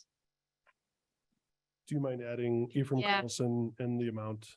Yes, from Ephraim Carlson and Son, for the amount of $372,000. Batson, second. All right, roll call, please, Carol. Rooney. Aye. Batson. Aye. Benjamin. Aye. Carmichael. Aye. Drumkey. Aye. Hessel. Aye. Kulkarni. Aye. Okay. Okay, motion Thank you. passes.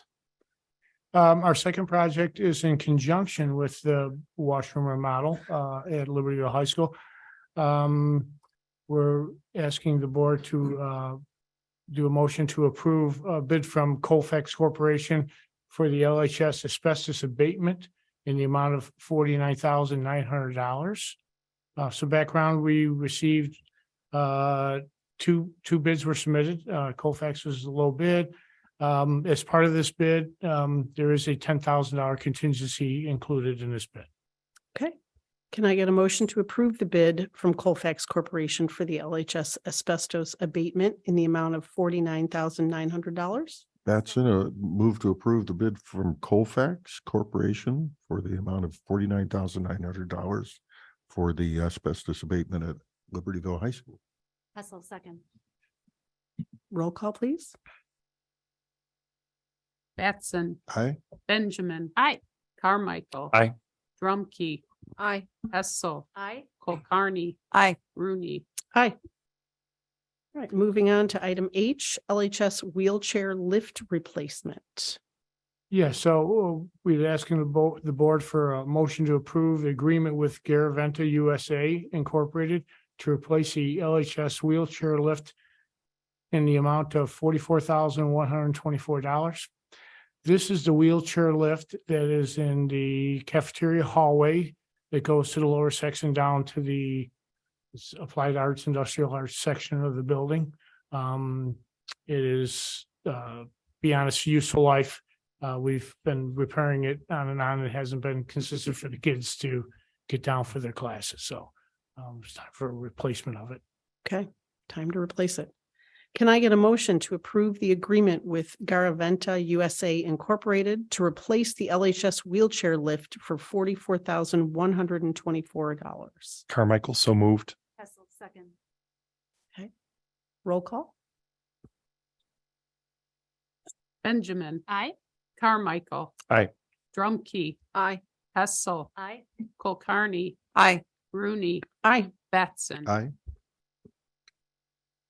Motion passes. Moving on to item I, the VHHS Stadium scoreboard replacement, the last item on our summer project list. As Dan mentioned, this is co-op pricing, so it is a national bid pricing. So we're asking the board to approve the proposal to replace the VHHS Stadium scoreboard by Sievert Electric in the amount of $54,822. So they will remove the existing scoreboard, replace the wiring, and install the new scoreboard. Does this one include pyrotechnics? So fireworks go off every time the Cougars score? Or is that not part of this bid? That is not. Not part of the Unfortunately, bid. that is not Okay. part of this bid. Just checking. No jumbo. Sorry to disappoint you. No Yeah. jumbo scoreboard. This is basically what we Probably a need. more reasonable Reasonable. proposal. Which I get which 'em. the Vernon Hills Athletic Director. This is the scoreboard that he would wish to replace the one that's existing. Well, as the one that we have now is past its useful life. Yeah. I would be delighted, Hessel, to approve the proposal to replace the VHHS Stadium scoreboard by Sievert Electric for $54,822. Rooney, second. Roll call, please. Carmichael. Aye. Drumkey. Aye. Hessel. Aye. Kulkarni. Aye. Rooney. Aye. Batson. Aye. Benjamin. Aye. All right, motion passes, and that concludes the items for facilities and finance tonight. Thank you very much. Moving on to items for information. First on the list is our superintendent's report. I'll turn it over to Dr. Herman. Great, thank you. And Bo, if you could call up the slide. Slide, Superintendent's Update, Response to D128 Teachers Union Concerns from February 27, 2023 Board Meeting. Superintendent Denise Herman. Good evening to the board and to our faculty who are in the audience. I wanted to make sure that the superintendent's report this month was in response to the letter that we received that was read by Sarah Greenswag on behalf of the union membership, sharing with the board and myself some concerns about some specific issues. So tonight we are going to be focusing with some information to update the board on our efforts for timely and effective communication. Following this, at our April 10th meeting, we will be giving information about allocation of resources with focus on special education staffing. We will also have information about maintaining high expectations for student achievement and what that would look like moving forward at the April committee meeting. Then the two additional items that were brought to our attention, maintaining high expectations for student behavior, as well as morale across the district, will be discussed at the April 24th board meeting. Okay, we wanted to make sure that we gave each of these subjects their due in terms of having a thoughtful discussion and letting people know what our plans are moving forward. Next slide. So starting with the internal communication, during the message that was read, there was some information, an example about needing to have clearer information, and actually Jasmine brought that up tonight too. So I think it's timely that we maybe start with that particular example. The contention was that the final exam schedule has not been communicated to staff or students, making it difficult to plan the end of year experience and adding stress for our students. And definitely agree that drawing out any deadlines adds stress to any of us. One of the things that's important to note about this is back in January, and I'll go over that timeline in a minute, we had developed a union and administration's ad hoc committee to work to solve this collaboration together. Knowing that we had union representation and administration working on the problem, I'd want to make sure that one of the things we work on is how to ensure joint communication is coming out of those joint meeting efforts, because it's really important that taking time to collaborate does take longer. And so it's going to be important that we make sure that when we have ad hoc committees working together, that both the students know who is representing them from the faculty and or administration, so that you're able to follow up with those people. Next slide. So I wanted to talk about the timeline because setting a calendar can usually be a technical kind of solution where you look at some of the basic information and you make a decision. However, because we had some new information about the schedule that we tried in December, having it be on 2 days, we wanted to make sure that we implemented those 2 days to see how did it go for makeups, especially students who had special needs and extended testing time. So when we came back in January, our plan all along was to make sure we gathered feedback from those most greatly impacted, and then to use that information to inform the second semester final exam schedule. We wanted to learn from December in order to make the projection for May. When we brought this topic to the Labor Management Committee meeting, it was discussed and asked that the union have the opportunity to name specific members. So that was representation from both schools and different departments, which we very much respected. So we were able to identify the people on the committee. The committee met 2 different times talking about options. Then we sent the draft of our information to our attorney because, again, it was going up against some of the ideas of 300 minutes. And there were some questions that some of the teachers had versus some of the administrators had. So we wanted to make sure that we got something that we knew was sound and that we wouldn't have to come back and change. Then we received feedback from our attorney and we did publish the final schedule. So it's important to me to note that when we're trying to be more inclusive and honor teacher voice, sometimes it is going to take longer. And I take responsibility for making sure, as I know the teachers on the committees do also, making sure that people know what's going on in those committees as the decision is being made. So that's one thing that Truth in Advertising, we are going to, if we're honoring collaboration, it's going to take a little bit longer. But I am committed to making sure that these processes are made more transparent to everyone and that we have, again, it was communicated to everyone on March 1st. I apologize if it wasn't directly emailed to students. That is something we'll have to put in our plan moving forward. So thank you for bringing that to us. Next slide. The other thing I wanted to bring up is, although that definitely was a concern noted by Sarah in her letter, there have been some things that we've been doing this last year to try and improve our both internal and external communication. So firstly, talking about the internal, making sure that as we're talking about strategic plan or talking about things that are non-technical, but rather adaptive, making sure that we not only have email or things like that, but we're meeting regularly face-to-face.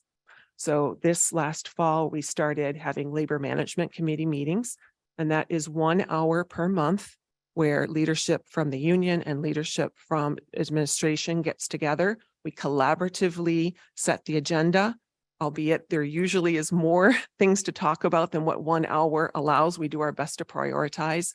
But that has been something that we feel will continue to grow in its efficiency and making sure that everyone feels needs can be brought to that group. The second thing is Bryant also meets with our ESP leadership team. Although it's not a union, we do honor leaders from both buildings and district office who come together and make sure that we understand any ESP concerns and that they have their voice in terms of moving forward with things that affect their work. And lastly, are all administration meetings.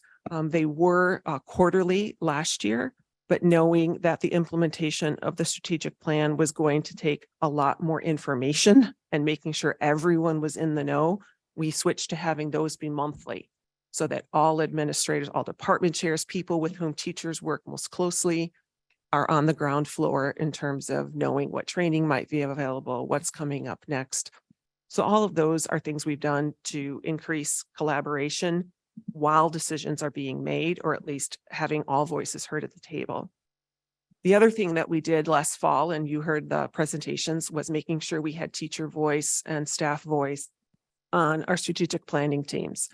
The equity and inclusion, the health and well-being, and exploring multiple paths all had teachers, administrators, ESP, and lots of different input throughout the whole first semester. Next slide.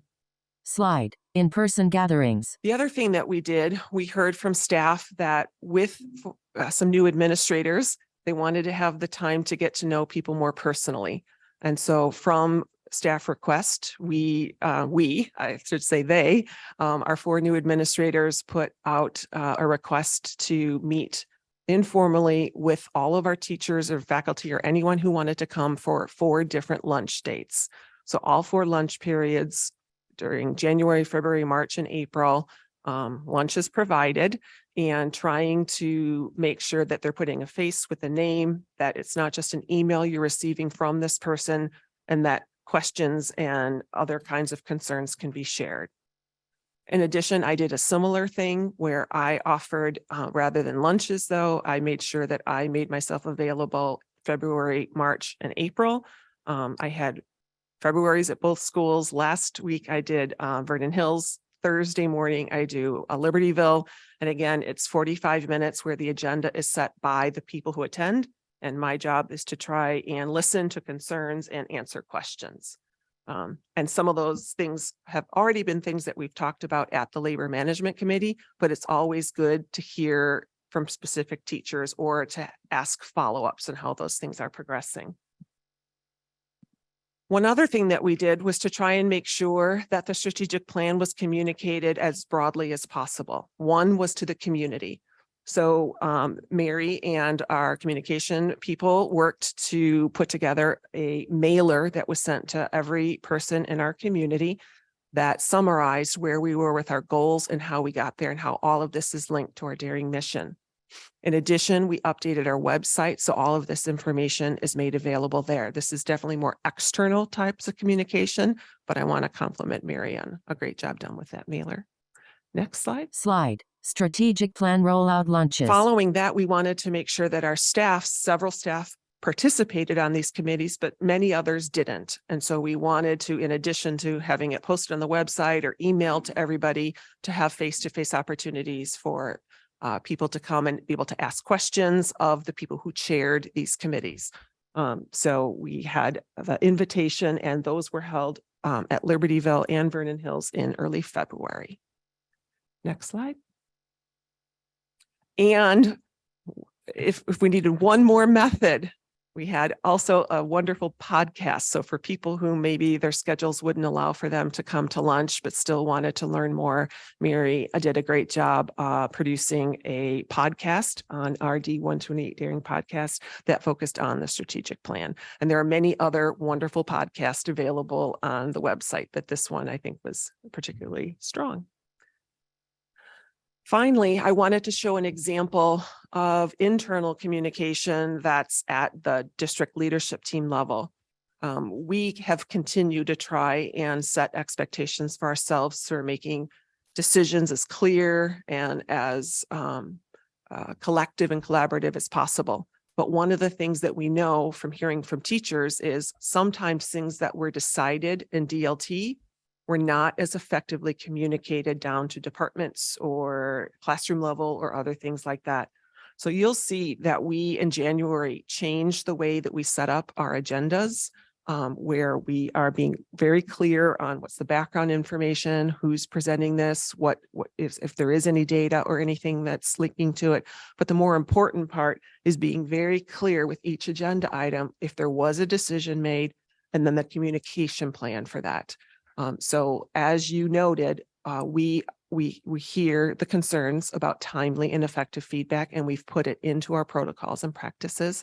And hopefully you'll continue to see an improvement in that particular strategy. Next up. So next steps. Actually, Mary and I had two very wonderful conversations recently with some external audit, because you can do a lot internal, and Mary has done a lot to make sure that we're using our resources effectively as possible. But one other thing that's helpful when you're talking about communication is to have someone from the outside come in and interview teachers or union representatives or faculty, or board members, other people like that, to say what's working and what's not. So we are prepared to engage in that because we want our own internal perspective as well as that from the outside. So we will be engaging in a communications audit, and that will then result in recommendations that we can use over the summer to put together a 5-year communication plan. The other thing, Mary is working and will present at the April meeting a positive messaging campaign. And then finally, a result of that communication audit would be ongoing refresh of the website. So we saw the strategic plan page added. We know that there are some other things that people have pointed out to us that need to be updated in terms of relevancy and other things like that. So that the summertime will be great to reinforce those things. So I wanted to make sure that the board understood the different kinds of efforts we're putting into improving communication. Last Thursday, we had a meeting with labor management. I was out sick that day, so I couldn't attend.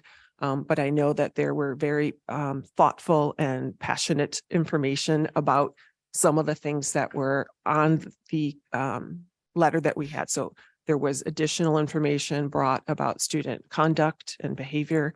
There was additional concerns about special ed staffing. So the things that they brought to the board's attention, we are continuing to have ongoing dialogue with the union in relation to making sure any decision we make is communicated clearly and effectively, and any concerns that the teachers have are brought to us so that we can respond. So I'll take any questions that the board might have about what we're doing with communication and what next steps any of you might like to see in terms of improved communication. The new kids on the block conversations, those took place already this year. That was in 2023, or that was in 2022? It started this year. We've done 2 so far.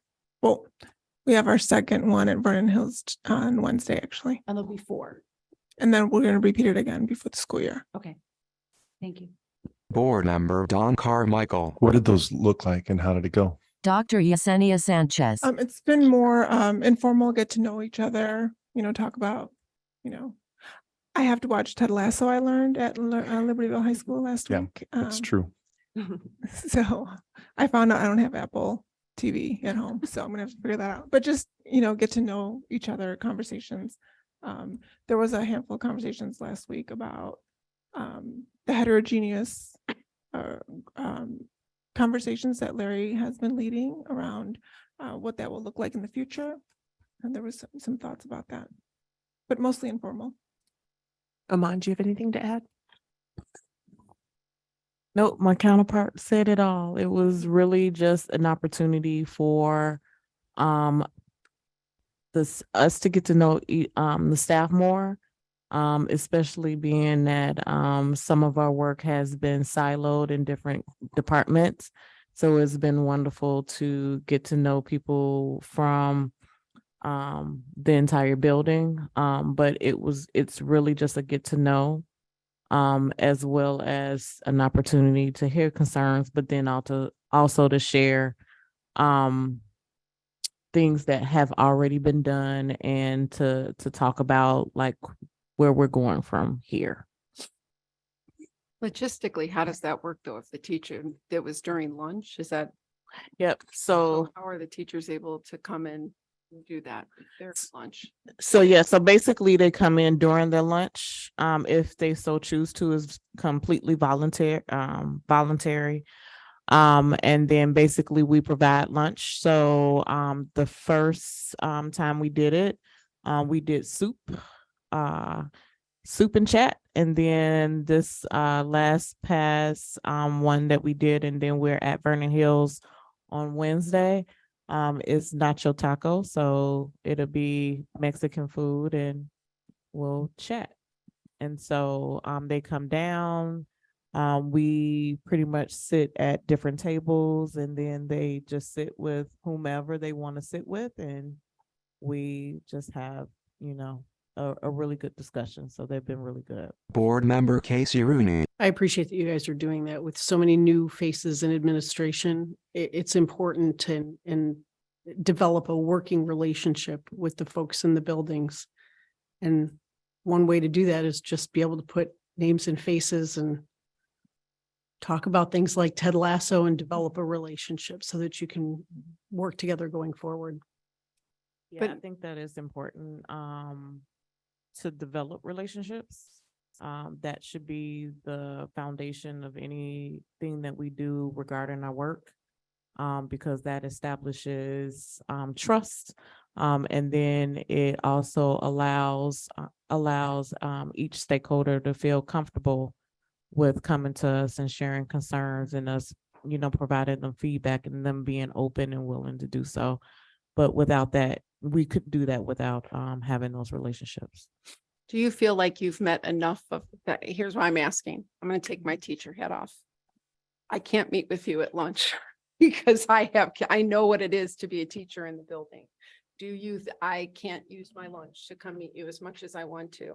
Do you think that now that you have done it, that there might be a better, did you get the kind of reception or at least the numbers that you were expecting? Or now that you've done it once, do you think that it might be better to have a different time frame so that you get to more? So while I will say that we have yet to meet each and every, whether it's teachers, staff members, because we're targeting everybody throughout the entire district. And while we have not met every stakeholder, we have had quite crowded lunchrooms. So they've been very well attended. Yeah. So, but I do understand what you're saying. Not every person is able to come down during the lunch. And so we'll regroup and figure out how to reach those individuals who are not able to come. But that is why when scheduling mine, I did mine before school to try and optimize. So if they aren't able to maybe have their question asked at a New Kids on the Block, I tried to offer morning sessions, especially that being probably optimum of before or after, because so many people coach or have other kinds of obligations after. So between the different forums, we are trying to make sure that there's opportunity for different people based on their schedule to make sure they can have a voice. One last thing I wanted to share, in addition to giving the board an update based on the concern as to how we're moving forward, I have requested a face-to-face meeting with both Sarah Greenswag, the author of the letter, and Dennis Duffy, the union president. So we will be having an in-person conversation on Friday related to these communication efforts, and then the timeline and other things that they would want to make sure we know, so that these concerns continue to be addressed. Thank you. Thank you. Board President Lisa Hassel. Moving on to item B, we have a D128 community education update. We are discontinuing that program at the end of the year, but I know Bryant Kelly has been working diligently to turn over some of our most popular programs to some of our community partners, and has already been successful at implementing one of the most popular programs. So I'm going to turn it over to Bryant for an update on that. Thank you. So just a quick update, and it is posted in the agenda that we did meet with representatives from both the Village of Libertyville and the Vernon Hills Park District, looking at some of the courses that we offered. And we shared a massive spreadsheet, paper copies of all of our contact information of our instructors. Some of the instructors had actually already reached out to both the Village of Libertyville and Park District interested in continuing their, because we had communicated with them, so the instructors knew this was all coming, but some wanted to really get a jump start on, being able to continue to offer their courses through, both of the villages. We do have, some courses that will be, starting this summer at, Libertyville High School, so we're coordinating with John Fischel, our rental coordinator, and he'll schedule, the location of, we don't have as many in the summer because their scheduling was kind of already done at that point. The other thing is that, for Vernon Hills, they do have a lot more facilities of their own to be able to run their classes. So they are taking over classes. They may not all come here because they have facilities and they obviously want their residents to use their facilities. Libertyville, is, like I said, they've already taken some and they'll be in the school this summer. One of the other big programs that we have right now in community education is our North Suburban Wind Ensemble. So I have, spoken directly with Randy Sundell, who currently works here at Vernon Hills, and Don Shoup, who retired from Libertyville High School. And we are going to take over that program, District 128, similar to how we run our Master Swim program. And so, Randy and Don work directly, with myself and also the Fine Arts Department chairs, scheduling space. Registration can all be done online. We have the software to do that. And so that program, will continue. They're happy with the setup. I think that, Drew Russell and Dustin Helvey, they were already scheduling the space, but they were kind of doing it through community ed and back to Don, and now they're just going to go directly to Don and Randy, and I think it'll be a win-win. We'll still have, some of the shows that they put on, and we'll, as long, again, they work around our schedule to try to get those in the auditoriums, and so I still see it being a great opportunity. And again, much like Master Swim, we're not looking to make money. We're looking to be able to pay the instructors and break even. And it's not costing anything else on the backside because it's stuff that we're already doing. That's great. And I think there wasn't an expectation that we would have be hosting tons of programs over the summer.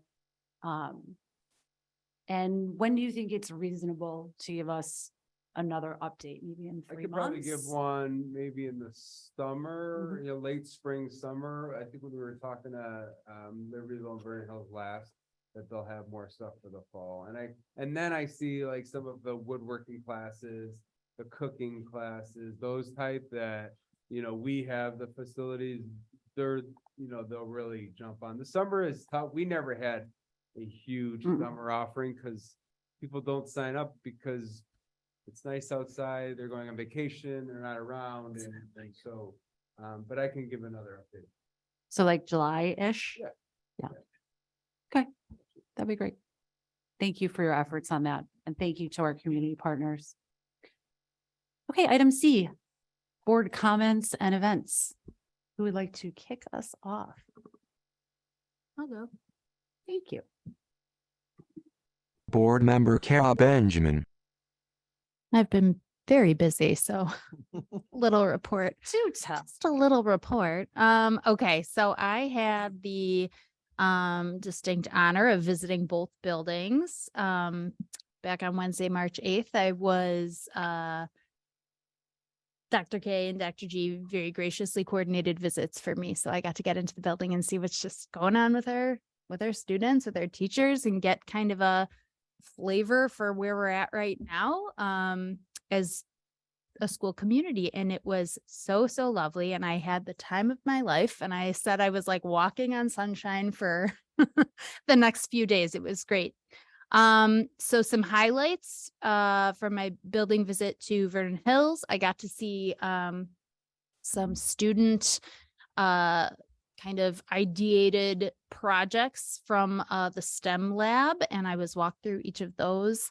Some really cool things the kids are doing, studying genes and very ethical animal experimentation and, different pHs within various growth environments for water and soil. And just, it was incredible to see what each student had identified as kind of their passion project with regard to STEM. And what's great about that STEM class, and maybe Dr. G, can you tell me the name of the teacher? I left my notes in my car, but the name of the teacher who walked us through and the name of the class exactly. VHHS Principal John Gilliam. Amy Yep. Elliott. Yes. Thank you. I'm sorry to quiz you. And the class was called, can you remind me? Science STEM Capstone. Yeah. Capstone. So there were students from a variety of different grade levels who can take that class, which is nice. It's not like limiting in any particular grade level. It's not just like a seniors only class or whatever. So super, super cool. Then I had the pleasure of sitting in on a book discussion in Ms. Wendy Meister's class with some of our EL students. They were reading a graphic novel by George Takei about Japanese internment camps. That was absolutely fabulous to hear them discussing their annotations from the novel and kind of exchanging ideas about the book and hearing them practice their English in terms of a really comprehensive book discussion. So I was totally impressed, blown away, and I really love the sense of community that Wendy fosters within her classroom. It's just beautiful to see.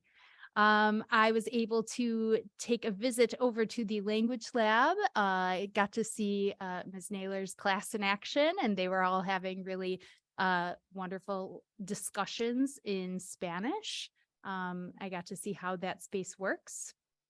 I was treated to a fantastic, legitimate cafe latte. Is that what we got? What was the special? Yeah, I think we got a mocha latte. Yeah, mocha latte. Just a little bit of mocha. It rivaled, like real coffee shops. It was fantastic. We hope to have one day some caffeine for our LHS students as well. I know you'll be gone. You won't even benefit from it, but you know what I mean.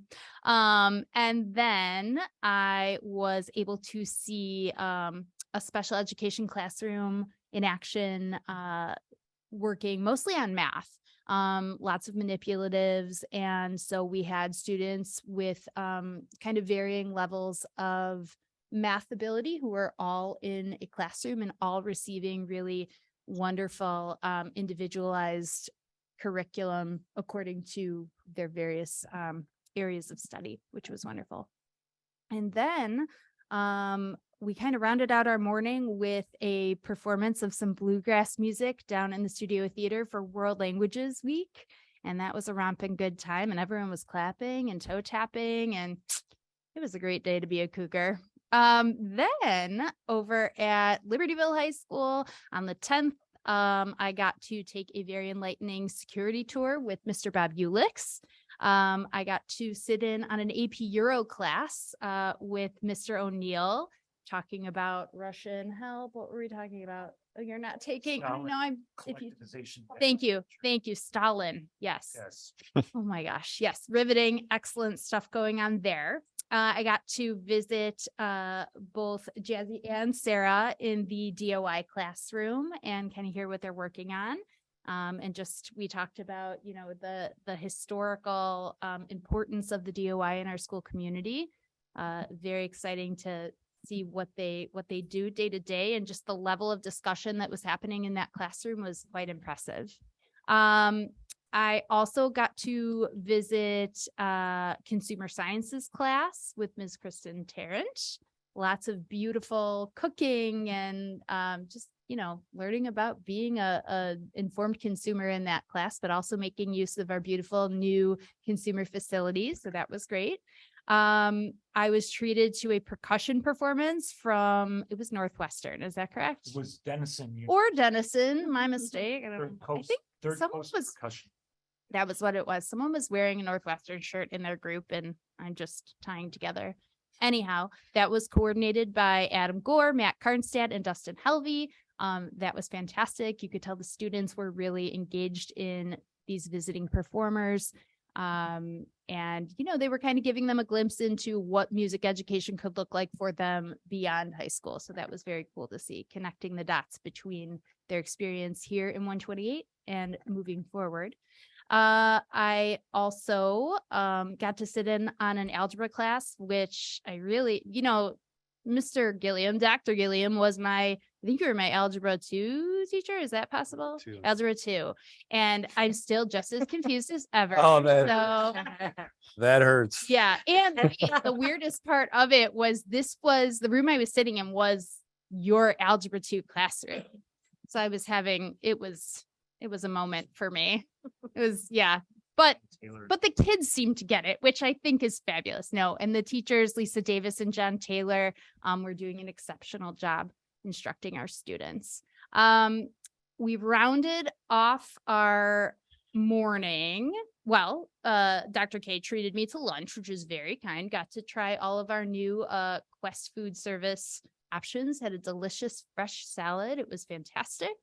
I also got to see a salsa dancing lesson for World Languages Week. And that was put together by Mr. Tony Avila, Ms. Jenny Getch, great, and Ms. Jen Crane.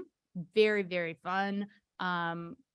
Like how Vernon Hills had for their World Languages Week, some live musical performances.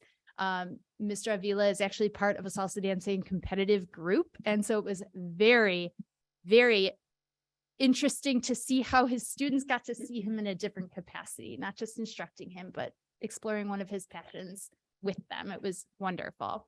And last but minds want to know, did you salsa dance? I did in my seat. I didn't get up, but I moved my feet with, yes, they were, I mean, he's a great teacher. And then last but certainly not least, I was welcomed into the Women's Unity Lunch within the Wildcat Wellness Space hosted by Dr. Brenda Nelson and Ms. Ann Weeks. Singleton. Yeah. Was she a Weeks at one point? Who's Maybe that Weeks? would precede me. Okay, my mistake. Ann Singleton. They're saying Adam's got a yes going. She was just a moment ago. Yep, Adam confirms. Okay, I'm so sorry. For some reason, my notes are wrong, but anyhow, I do know who Anna is. I just didn't know that was her list. But anyhow, now I do. It was fantastic, though. They had students who, you know, women, but then also students who support their female peers in the space, coming together for some women's history learning. And it was fantastic. While I was there, and I, again, apologize for the length of this, but I'm hoping to illustrate, you know, if you haven't gotten a chance to get into the buildings lately, just how exciting it is right now. While I was there, I was invited by Dr. Nelson to attend Green Dot bystander training. And so I've completed half of my training and I plan to complete the other half either during April or May. It's a really important training that Libertyville approaches so well. They try to reach as many of their students as possible to become trained in what to do as a bystander when moments of bullying, violence, etc. Happen before them, whether in school or otherwise. And I think that training really lends itself to you know, just kind of, and I'm sure some of our Libertyville students can speak to it, just kind of the good vibe happening in the building. So I know there is talk about Vernon Hills adopting a similar, well, not a similar, the same program. And I heard there's even some teachers, possibly some student delegates coming over to be bystander trained as well. So I was really happy to hear that, so we can have that program in both of our schools. So that was the school visit. Then I went to the superintendent roundtables last week, hosted by Dr. Herman, and listened to the concerns of a very important stakeholder group, our teachers. Was happy to see some of that reviewed this evening. And then I believe, the last thing I did was attend the student rep lunch last week at Lazy Dog with these fantastic student reps. We had some really interesting conversations, especially about their future plans. And it was just you know, I'm always blown away when I get to sit down and speak with our students. They're so sharp, they're so knowledgeable, they're wise beyond their years. We have incredible young people, and we are lucky that they are ours. So thank you for having me there. And I'm done. Board Vice President Jim Batson. How do you top that? You do. You don't. I say that's enough. I know, there's no way you can. Yeah, yeah. I just had a couple things to thank you for those who made it out to the Lakes Division meeting, the Illinois Association of School Boards Lakes Division meeting up in Fox Lake. We drove up to Fox Lake for that. I think we have a planning session coming up in May for the fall meeting. So more information on that to come. And then I know, Lisa, I saw your face on the screen with the EdRed quarterly board member meeting.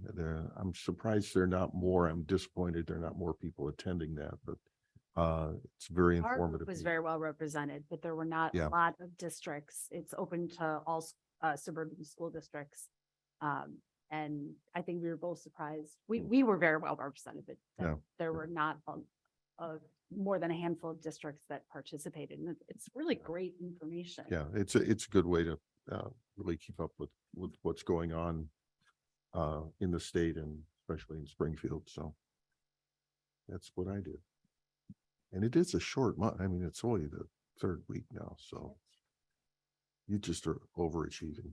Yeah, thank you. Found some time this month, and I had some things I've been wanting to do, so. Yeah, no, that's a good experience. I think we all should do that at some point. Board President Lisa Hassel. Great. Anybody else have anything they want to share? Okay. Moving on to the CEDAW report. Yep, something brief. Promise it's brief. Just some highlights. I actually was unable to attend the meeting.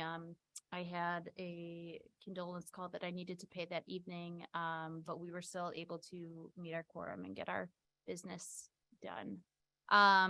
But from the minutes, I've kind of just distilled down some highlights. There is a downward trend in enrollment right now due to staff shortages. So staffing challenges are actually dictating enrollment, which that's a shame, because that means less students get to benefit from the services that CEDAW offers, which are quite specialized. But the district administration is working to hire through the use of multiple agencies. But like everywhere, there is just a teacher shortage, so it continues to be a challenge. CEDAW is in the process of purchasing Fairhaven School. We currently rent space from Fairhaven, but this will be so that we may add this property as a permanent home for some of our CEDAW programs. And if all goes well, we close on the property on July 1st. So we're looking to add that to our real estate portfolio, if you will. And then there is a fundraiser, a CEDAW Foundation dinner dance coming up on April 21st. This raises money for the CEDAW Foundation. And if you would like more information, you can find info on how to purchase tickets and attend on the CEDAW website. Board President Lisa Hassel. Great. Thank you. And thank you for being our delegate for that important partnership we have with the Special Education District of Lake County. Any other reports that board members would like to share? Okay, seeing none. Let's talk about future agenda items. We have 6 listed for April. We have administrative staff contract renewals, the 23-24 ESP staffing, the 23-24 textbook adoption requests, the amended fiscal year 23 consolidated district plan. What is that? Assistant Superintendent for Business Dan Stanley. You won't actually need to have that anymore. So every year there's a consolidated district plan that's filed with ISB and approved by the board. You'll see the following month is the fiscal 24 one. We needed to amend our fiscal 23 and we thought we would need board approval for the amendment, but it doesn't appear that we may need it. So okay, that so may it's not just a come. placeholder. We may not hear more on that. Okay, great. We have an item, online instructional services, which we look very forward to hearing about and seeing materials on. And a special reorganizational meeting following the regular board meeting. Hopefully, I should have said this at the beginning of the meeting. Although the school board elections in our area are uncontested, the village elections are contested, and I hope everybody is registered to vote, plans to vote. These local elections really do matter. And if you aren't registered to vote, you can go to, So, sorry, you can't register to vote online anymore. You need to just same day register at polling places. It's open at any of the early voting places, which you can find on the Lake County Clerk's website. so if you need any information about voting, Yeah. it's on the Lake County Clerk website. Yeah, and if you need to find your polling place, it's also there, because I know that some polling places, especially in the southeast part of Libertyville Township, shifted. Thank you. So we will have our special reorganizational meeting following our regular board meeting, because that will be the first meeting after the election. In May, we have several items, which I won't read all of them, coming up. Are there any additional future agenda items that board members would like to discuss? I would like to see some clubs come and present what they're doing. I mean, if I could nominate, I haven't spoken to Ms. Scott, but I think the Ecos Club would be I think they're doing some great work. If they can come and share, I think we should be all proud of what they're doing. And the only other thing, which I also mentioned at the committee meeting, is some kind of a regular update on the strategic plan work. We don't need a detailed update on all those items, but if you had a running list of here are all the things that we are working on and high level summary of them, that'd be good. Thank you. I can definitely work with the team to put that together. And Ms. Kulkarni, Dr. Herman and I had discussed ECOS coming to the committee meeting in April because they are working on a fairly large grant. And before they submit the grant, they wanted to present it to the Board of Education, because it's a sizable grant through the state of Illinois, and we would need board approval to officially apply for this and go after the project, because it's a couple $100,000 and would do some substantial capital improvement to our north parking lot.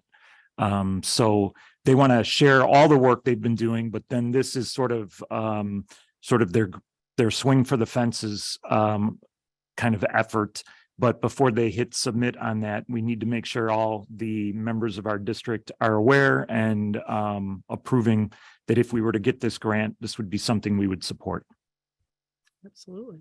Very exciting. Look forward to hearing that. You said at the April committee meeting. That was what we had discussed, and the group is just waiting confirmation of that. Sounds great. Look forward to hearing on that. Any other future agenda items? Board Member Kara Benjamin.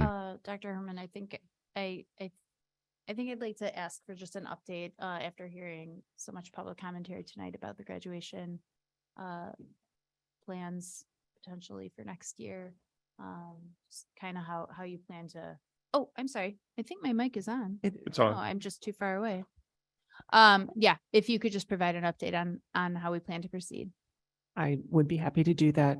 Dr. Gilliam and I are meeting with a parent group Thursday morning to hear clarifying some of their concerns, as we've heard, but also then to talk about how can we gather that stakeholder voice and how can we explore some options. So I will definitely be prepared.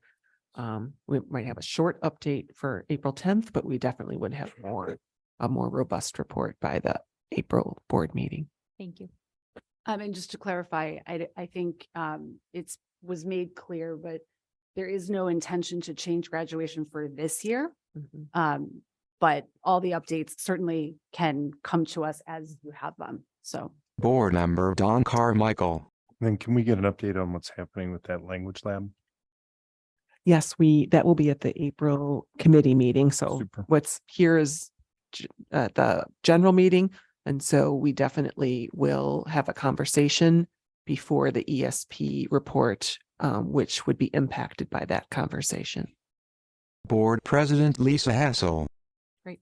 Any other future agenda items to discuss? Okay.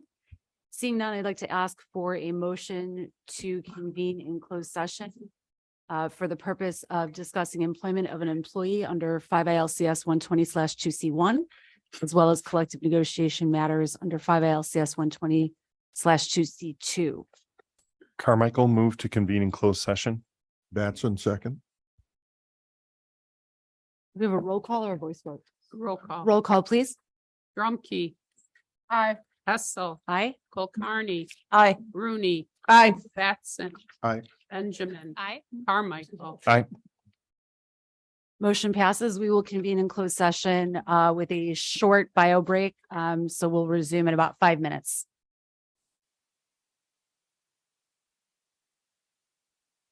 The school board returns from executive session. Board President Lisa Hassel.